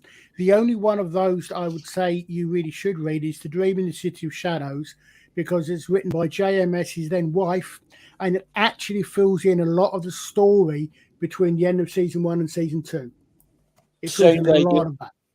Yeah, but I've got a load. Also, there's a number of trilogies and books in afterwards, and I think that's the only time I would say watch Babylon 5 and then read the so-called trilogy, read the Technomages trilogy, maybe not. I know, but that wouldn't do it for me. The Technomages were my favourite. That's okay. Yeah, I mean, I've got a load of my figures up there, and up here I've got Jakar there, and I've got Garibaldi there. I think. I missed Garibaldi. Yeah. So I've got the 2 figures there. They're Mego figures, and then I've got all the other ones still in the boxes up there because I've got. The first one I ever got was Ivanova, and I nearly got her to sign it.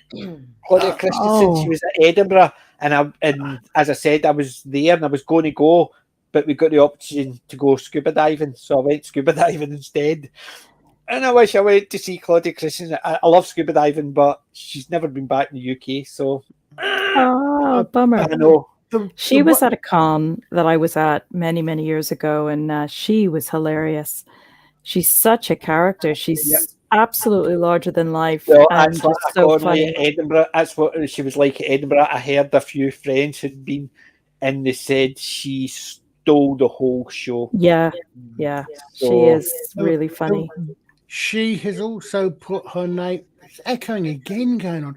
She's also put her name to several books. In other words, I'm not sure how much input she had at the writing side. That's really weird. I can hear myself 2 seconds delayed. About Ivanova after the series. But the one thing I would say is if you do not watch and try to wipe from your mind Deep Space Nine when you watch Babylon 5. Yeah, there's basically, but everybody's aware of that. The Deep Space Nine, Babylon 5, so what many influence parallels. what and stuff like Yeah. that. And Yeah. the basically, I've seen the one debunking that the fact is, just because the two of them came out roughly at the same time and he's meant to have actually it's not an unusual thing for these type of things to happen anyway. Just because Paramount had the Bible for a year and then said no thank you, then brought out Deep Space Nine, and about half the characters are the same names. There's no confidence, and I still think it's just one of those things. And they settled out of court. There's no evidence whatsoever.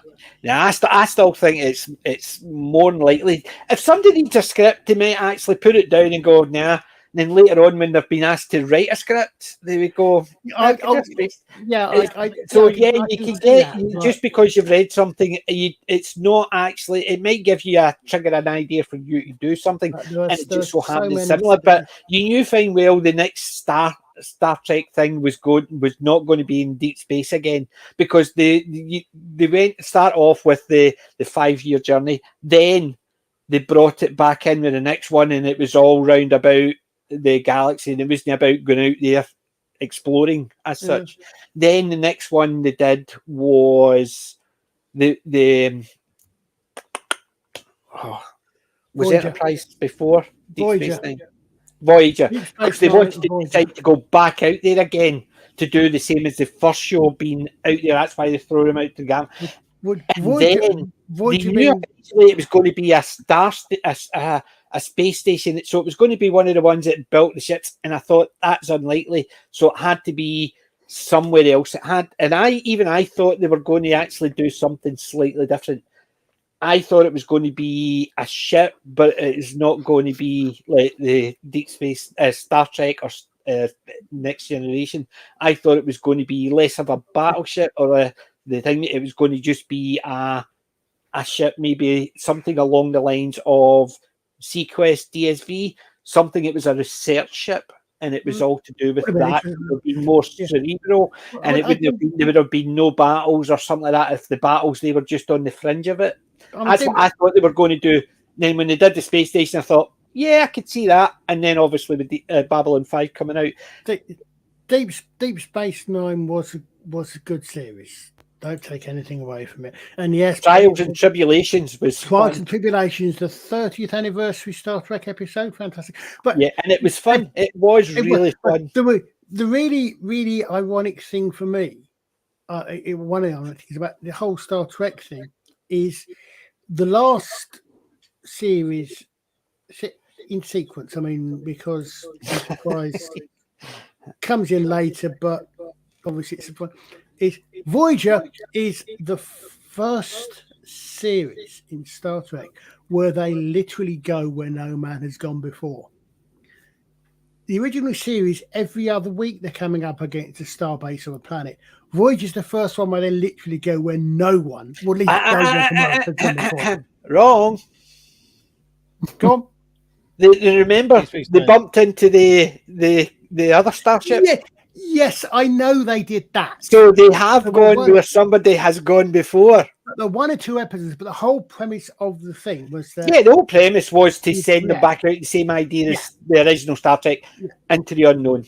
Yeah, exactly. But I mean I know that. But I mean, it's only being sort of a sarky comment anyway. Yeah, but no, I know. I mean, And Voyager, I know, is my guilty pleasure. I dislike most of the characters in it, but I still some of the episodes love it. approaches, but I dislike Neelix and I dislike Kess, and I dislike the relationship between them because of the implied age of Kess. I dislike yeah. 7 of 9. Janeway's annoying. Harry is just too whiny. I love the Doctor. Seth Bray used to do some hilarious Voyager reviews. We kept on calling Neelix a shithead and listing all the things. He also had this thing about he'd kind of have this, like he'd kind of portray Janeway as this absolute psycho tyrant leader. Like there's a particular episode, Author, where the Doctor's kind of written this hollow novel in which Janeway's this cruel killer on the ship, and he says, and he protested that was completely out of character. There's no way Janeway would execute a member of crew like that in front of so many witnesses. I have a fond memories of Voyager as well. I mean, it one of the things that annoyed me about Voyager was that the characters had such great potential, but they were just too homogenous. I mean, if you had the half Klingon, half human, she just looked. She was a lovely actress, beautiful Romulan, actress. half Romulan, half human. She was Klingon. No. Sorry, I hang on. Diana Torres. Sorry. B'Elanna Torres. Yeah, but I went the other way. I've mixed that up. Sorry. Yeah, so that's right. So I wanted her to be more. Would have been a third half human, a quarter Klingon, and a quarter Romulan. But the thing is, I wanted her character to be much more interesting looking as well, because you had like the movie Klingons, the next gen Klingons, females were hilarious. They were absolutely brilliant, and they looked like the male Klingons in very similar fashion, you know. But she needed to be a little bit more Klingon looking. Her hair was too bobbed, too perfect. You know, I just found her a bit wishy-washy. You know, even though she was a good actress, she could actually have been a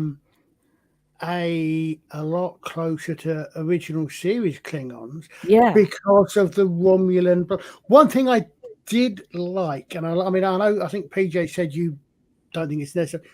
One thing I did like about I think it was Deep Space Nine did. Yes, I think the Deep Space Nine started in the first place with indeed Trouble with Tribbles, was where they go back and they actually make a point of the difference between the original series Klingons. Oh God, when you've got Jadea, she's testing the outfit, going, "How do I look?" And you're sitting there thinking they've made an actual point and saying the outfits have changed. She's suddenly in the wee red outfit, and you're sitting there thinking she's actually thinking, "This looks cool." They're making a conscious decision to show how things are different. Going. Well, no, that wasn't what I was thinking of. But you are. That brings up the point that what everybody forgets, what everybody whinges about the male gaze original series. Sorry, look, that fashion choice was driven by the actresses. The actresses wanted that because it was fashionable at the time. Well, some of them did. But no, what I was thinking of was, where are the Klingons? Well, they're the Klingons, but they don't look anything like you, Worf. They a little bit of extra, and then the explanation that they filled out in Enterprise. I liked the way they did that. That was one of my first main complaints. One of the things about the clips I saw, one of many complaints about Disgracery, was the Klingorks. But I liked it. But I mean, I liked Voyager in general. I wasn't It is a overly. guilty pleasure, as Jim is saying as well. It's basically, Yeah. I know it's got a lot of flaws, and I don't like a lot of the characters, but it is something I could just switch on and just switch my brain off and then just sit back and enjoy it. Absolutely. And I loved Janeway. I really enjoyed the actress that played Janeway. It's getting late. My brain's going. Kate Mulgrew. I really like Kate Mulgrew. I've seen her in a lot of things over the years. You mean Mrs. Columbo? That's right. Correct. Mrs. Columbo. So I thought she was a wonderful choice. I didn't like when they changed her hairstyle. I quite liked the more pulled back hairstyle because it gave her the impression that she of a more militaristic type, I didn't like when everybody had this stupid bob hairstyle, and the characters were just too homogenous. Chakotay I disliked that, the spirit thing, all this stuff like that. He could have been so much more interesting as a character. I could see so many more possibilities for him. That was another thing I disliked, is when they went down they're in the high technology thing and they're still using the spirit animals and okay, but there was the episode Scorpion where he got to captain the ship and deal with the Borg. That was where you saw a bit of Chakotay really come to the fore. Oh no, that's what I'm saying. There's so many of the characters I dislike for different reasons. Chakotay was the fact that you're in this society. It's quite a scientific society, and he's using the spirit guides, and it's almost like I just that part of it. But I still love the series. That's what I'm saying. I love it so much, even though all the characters. You name a character apart from the Doctor, something really annoyed me about them. Every single one of them. Harry was just a whiner. We've lost 10% of our crew over the show, and after 7 years, I'm still an ensign kid. Yeah, and he was a whiner. I mean, I didn't really like the way they Deus Ex Machina, almost the ending. I liked that they got back. I didn't like the bit that Janeway ended up with the time jump and the rest of it. And I personally think that it's an odd. I'm literally two sides of the coin. I do like that the very last line was exactly the same as the last line from the pilot episode, with Janeway saying, "Set a course for home," with Starfleet around her. But I also think there should have been an episode or half an episode showing the crew actually getting home, dealing with the fact they've been away for 7 years. We know that Janeway's fiance has moved on. We don't know about many of the others. I think there was room for an episode, given how many of the crew there were, showing carry on from that. Yeah. Sorry, Peter. Jerry Ryan annoyed me. She might have looked good, but her personality was just so abrasive that no matter what she would have been wearing or how she looked. There's a number of reasons why I refuse to. I have no wish to watch the first 2 seasons of, and B, refer to the show as Picard. Several of them linked back to what they did to members of the Voyager crew, including the fact that apparently, despite one of the main reasons why Janeway went along with her future self in changing history, was because Chakotay and Seven were married, and apparently Picard comes along and they've turned. She suddenly discovered that she's a lesbian, but that's Star Trek. Ignore it for you. I can say that's why I'm happy I didn't watch it, but yeah, there was so many of the characters. Something annoyed me about every single one. I mean, apart from the Doctor was one of the ones. Even though he was meant to be an annoying character, he stole the show. He stole the show, but even though his character was meant to be annoying, abrasive, and stuff like that, I didn't find that. Whereas all the other ones who are meant to have this I just found their characters either annoying, abrasive, They, boring. they did some very interesting storytelling in some of the episodes. We won't mention going to Walk 10, and we that won't, was a weird we one. won't That mention that episode whatsoever. But like, for example, when you see the Doctor-centric one in the future, when he's helping people come to terms with a past, quite sort of almost like very perhaps kin in some ways, perhaps to the German World War II, post World War II Germany, for example. And then what I really like, they do that, and it's they bring him in the museum, and then the last scene of that is actually someone 100 years after that, and the whole episode has actually been a replay itself. They did some very clever storytelling in some of those, I think. See, But, yes. yeah. But I mean, they suddenly managed to get back in contact with Starfleet. There was some good, interesting parts to the whole thing, but yeah, it did wrap up rather quickly. I think the whole final season should have been geared towards that rather than just the last 2 episodes. Yeah, I mean, and I thought there was that bit where they get in touch with the sort of wormhole where they get in touch Barclay. with no, not Barclay, with the Romulan. Oh yeah, with And the in the past. And the last bit is you find out actually it had been they've been talking about it in the past, and he died just before they left, or just after they left, or something. Yeah. You know, they had yeah, you're right, Jim. They took the Borg and massively overdid them. Because there was just that's the thing. The Borg were interesting because you saw them occasionally and they were just the bad guys. Yeah. Suddenly they decide what to do with everything. It suddenly gives you right. Well, the Borg. Well, there has to be a Borg queen because they're like bees. No, they're not. They're meant to be a hive mind. That doesn't make them a hive thing with a bee at the top, a queen bee, because the queen bee is not the leader of the hive. She's the one that actually just populates it. It's not as if she makes all the decisions for the hive. It's almost that attitude. The hive is just there to make the hive work and make the hive succeed and expand. But suddenly having the hive queen demystified the Borg, which was a mistake. Yeah.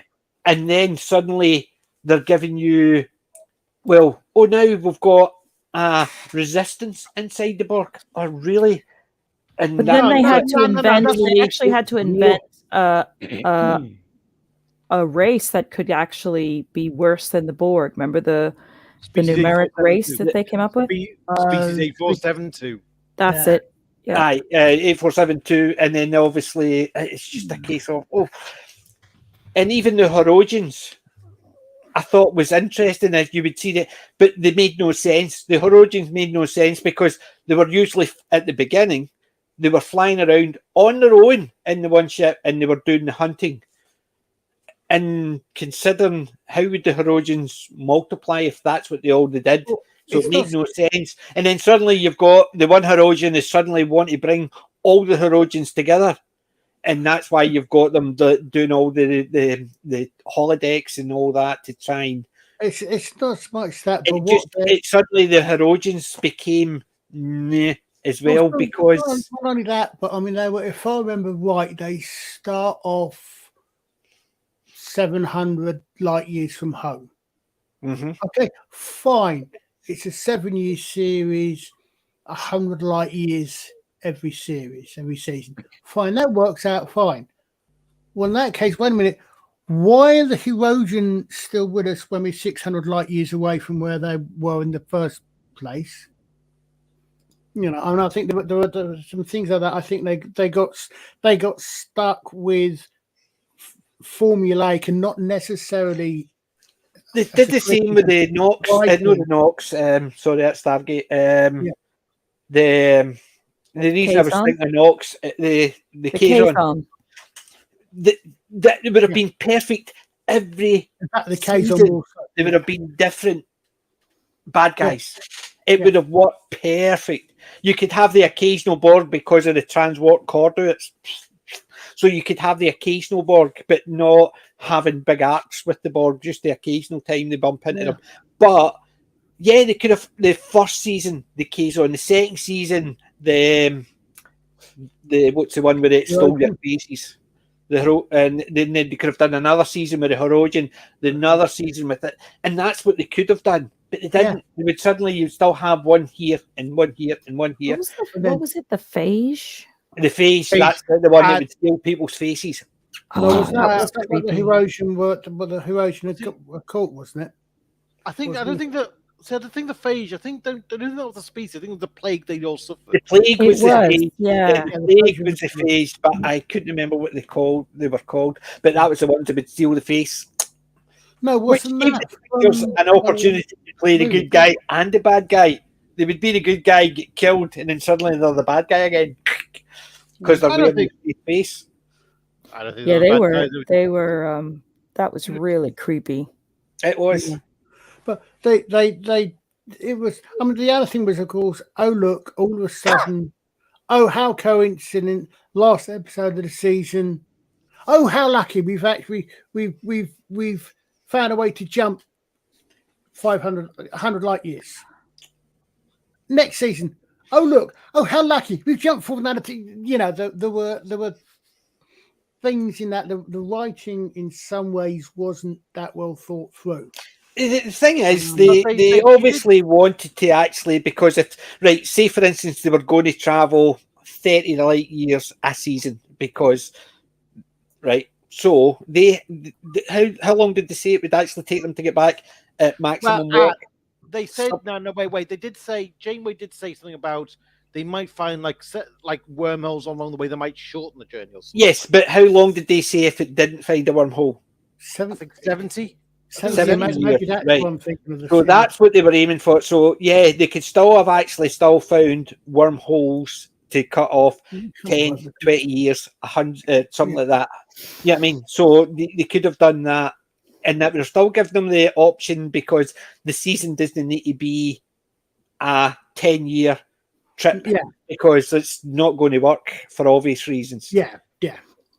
But PJ, as well, we were just talking about the phage, the race that were stealing organs and pirating organs were the Vidians. The Vidians.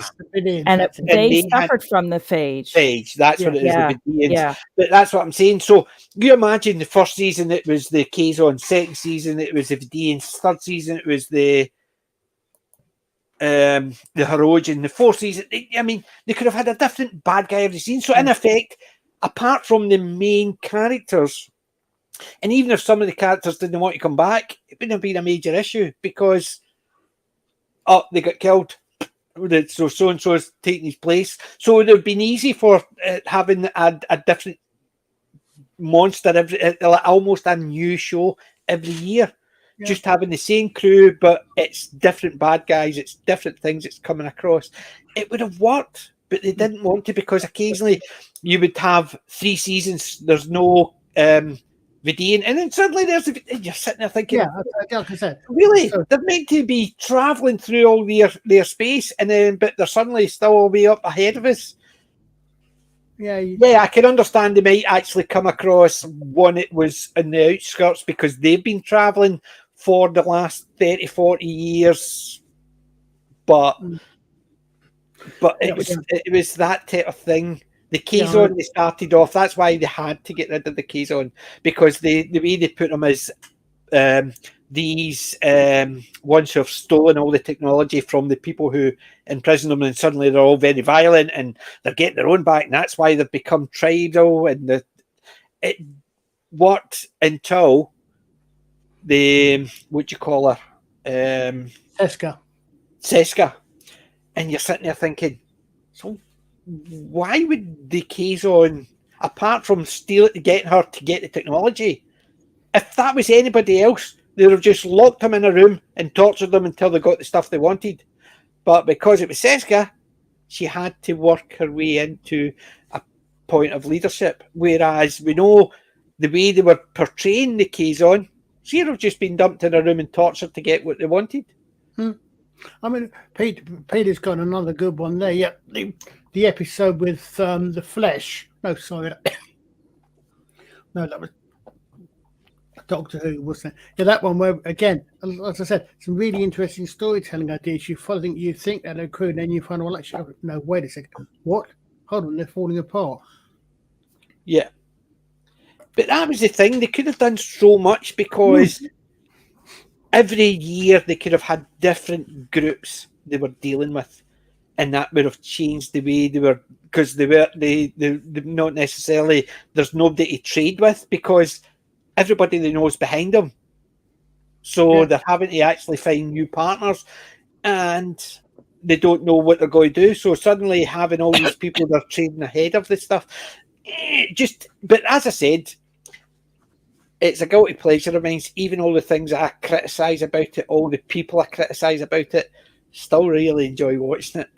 It's just a guilty pleasure. I dislike all the characters except one. I absolutely despise some of the characters that were actually meant to be favourites. Yeah. And I'm aware of that. But because it was the same as Jerry Ryan, right? Jerry Ryan was there because, look, guys, beautiful woman. Isn't she look sexy? And all I thought was, she's an arrogant bugger. Why the hell would I even like somebody like that? Apparently, she and Kate Mulgrew. No, but no. It was part of a character to be. No. It was part of a character for her to be arrogant. She was a Borg at one point. But that's what I'm saying. They put someone who was gorgeous, who was meant to be, oh look, there you go, boys, eye candy, and then they made her an arrogant pain in the ass. Sorry. Well, believe it or not all of us just go, I'll ignore everything about her because she looks good. Also, and apparently, Kate Mulgrew did not like the cast, did not like the character, and I believe she and Jerry Ryan didn't get on. But you could not tell that they were such professional actors. Mm-hmm. They didn't have that come in. You couldn't tell it, and you could see that, they did have a mentor-mentee relationship. Yeah. The Wesley and Voyager, there wasn't really a Wesley, I suppose. Neelix is probably the nearest to a Wesley character. Harry. Because he sort of wiggled his way into things that it didn't really concern him. It's mentor and protege. Okay, thank you. Well, yeah. It's like Savick was Spock's protege back in Wrath of Khan. Yes. Yeah. Similar relationship in a way. Yeah. But it's I think I might need to watch Voyager again. I'll do that after I watch Monkey. Monkey's going to be on my list. I might have to watch Babylon 5 again.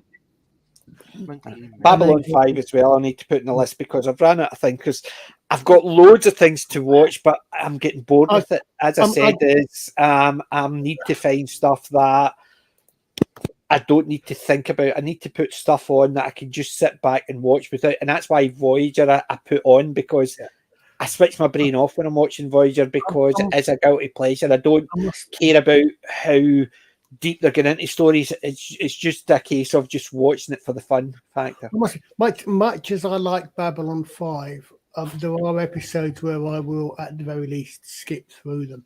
But I would recommend, if people are going to watch it, as I say, season The Gathering through season 1, which is the pilot through season 1. Then, if you want to perhaps go back and see In the Beginning, because even though In the Beginning starts 10 years, it's set 10 years earlier, there's characters in there that you won't recognize if you see that first, and you wonder where have all these characters gone. Mm-hmm. Whereas they'll be set up, and then the main character that comes in season 2, season 3, season 4. My personal theory is that in season 5, a lot of what happened to I hope it shouldn't do any spoilers. A lot of what happens to one particular character would probably have happened to Ivana had she still been in the series, but I watch those ones. And I would say probably at the very least, if you can, read the Centauri Prime trilogy. If none of the Cycle trilogy is really good for filling in certain characters' backgrounds and stories, but the Cycle trilogy the Centauri Prime I trilogy must admit, finishes off. my favourite bad guy of all time is Bester.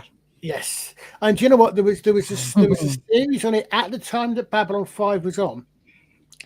There was a series, it was a quiz show series on this country called Space Cadets, and I believe some episodes at least are on YouTube.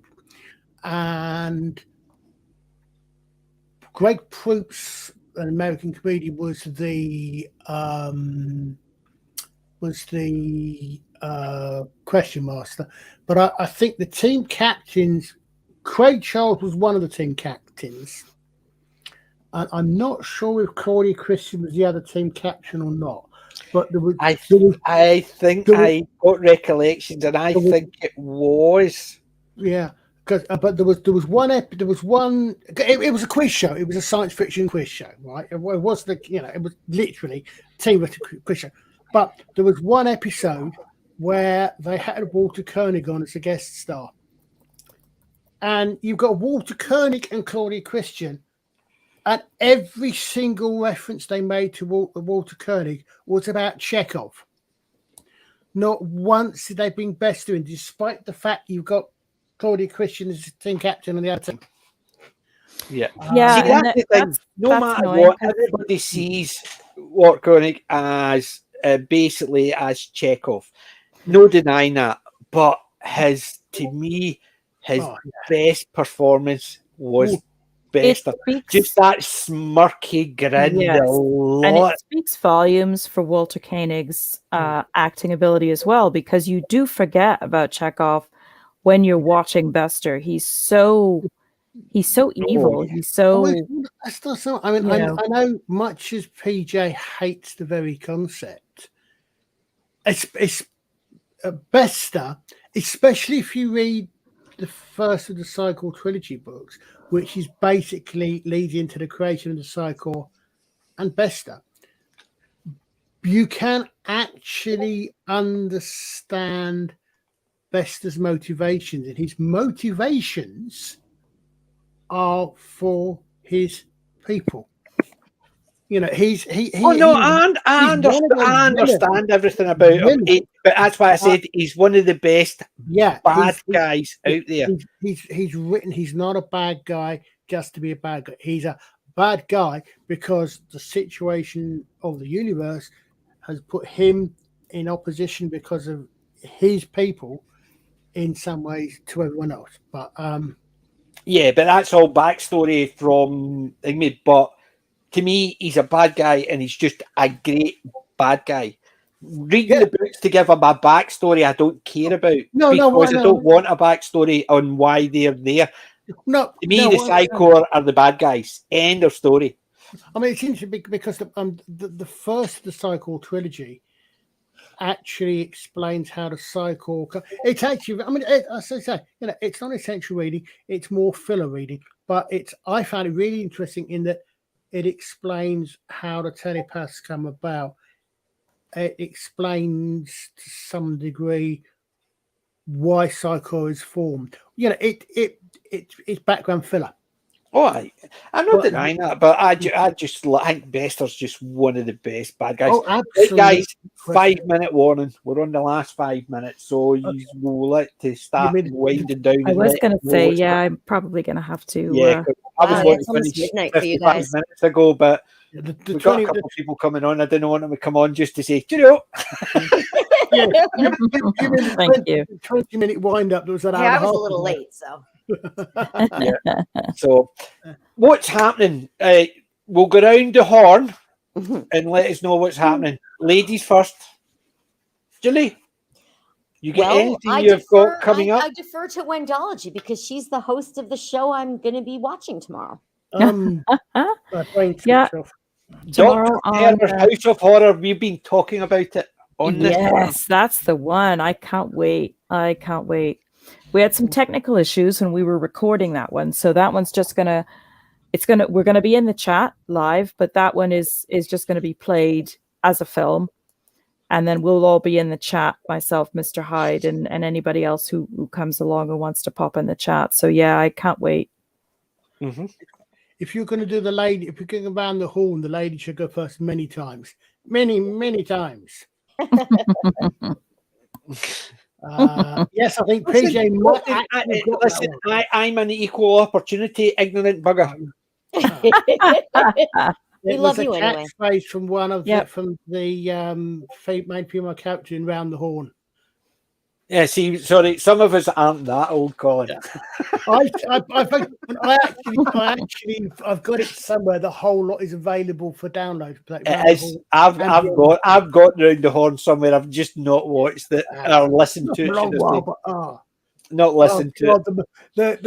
The Kenneth Horn Secret Alien rip off of James Bond's are fantastic. Yeah, I have got it. I've not listened to it. It's just I've got so many stuff to listen to as well when I'm driving. I've just not had an opportunity to catch up and everything. It's the same as TV shows. I've not got enough time in the day for everything. I took Colin's advice and I listened to a Big Finish story about the Not Beatles. And it was great fun.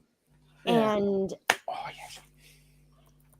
it's funny because Peter Davison, it's a Fifth Doctor story, and he refers back to Susan listening to this particular band, and he says, "I didn't like it, but I was so much older then, and all I could do is to think of the Birds song, but I'm so much younger now." Which is really a Bob Dylan song, but you know what I mean. Yeah. So I saw that from Jim. Jim was going to pop in, but he's going to be on the panel next week if he's up to it. Looking forward to it, Jim. So the pick for the pick of the week. Yes. What about you, Sudaki? What have you got coming up? I might be working on a new like I've been saying this for a while. I might be doing a new video series. I'm writing the script now.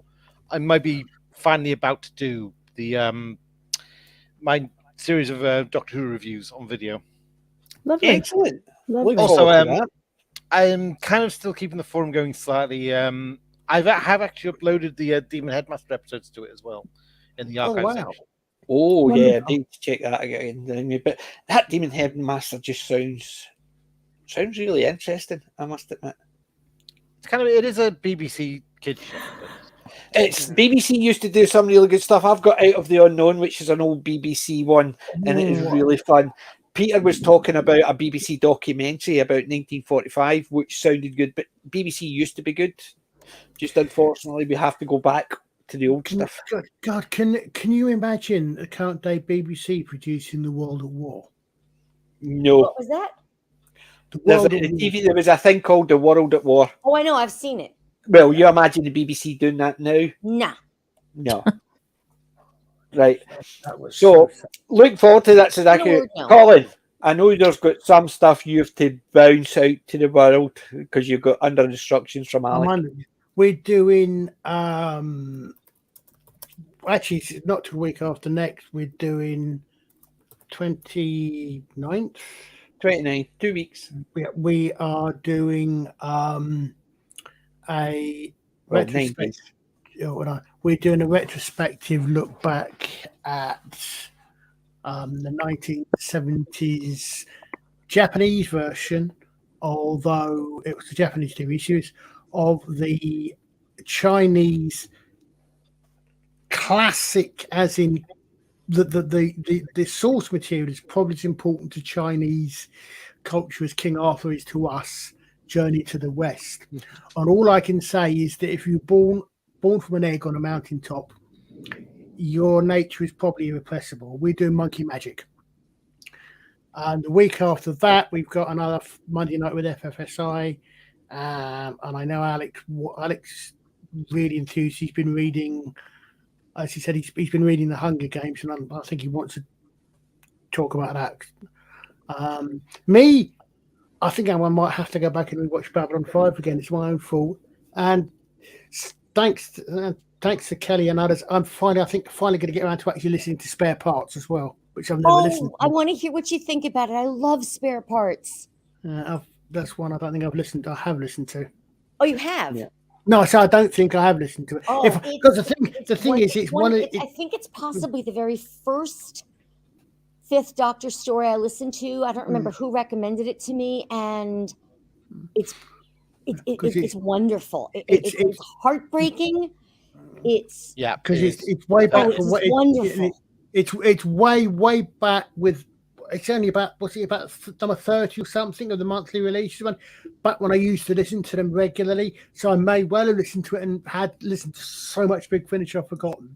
But I've got that down there to actually listen to. As well. For me, that one is just one of the more memorable stories. And then, unfortunately, thanks to someone on to Lizzie on either yours or Wendy's thing, I've also started downloading the King Arthur trilogy from yes. to get into. Lizzie, mentioned that. Yeah. Right. I'm going to bounce the lot of you if you don't pay attention. Easily at 12 o'clock. I might get in my bed. Listen, Colin, that's a week in Monday Monkey Magic. But have you not got something on Monday? No, not this Monday. I thought it was FFSI just Let's Talk. No, that's Monday after. Is that the Monday after? Right, okay.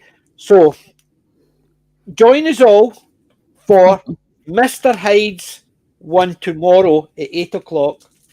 And it's the Dr. Terrace House of Horror. That was the one when I was talking about. Remember last week I said, is it not the horror one?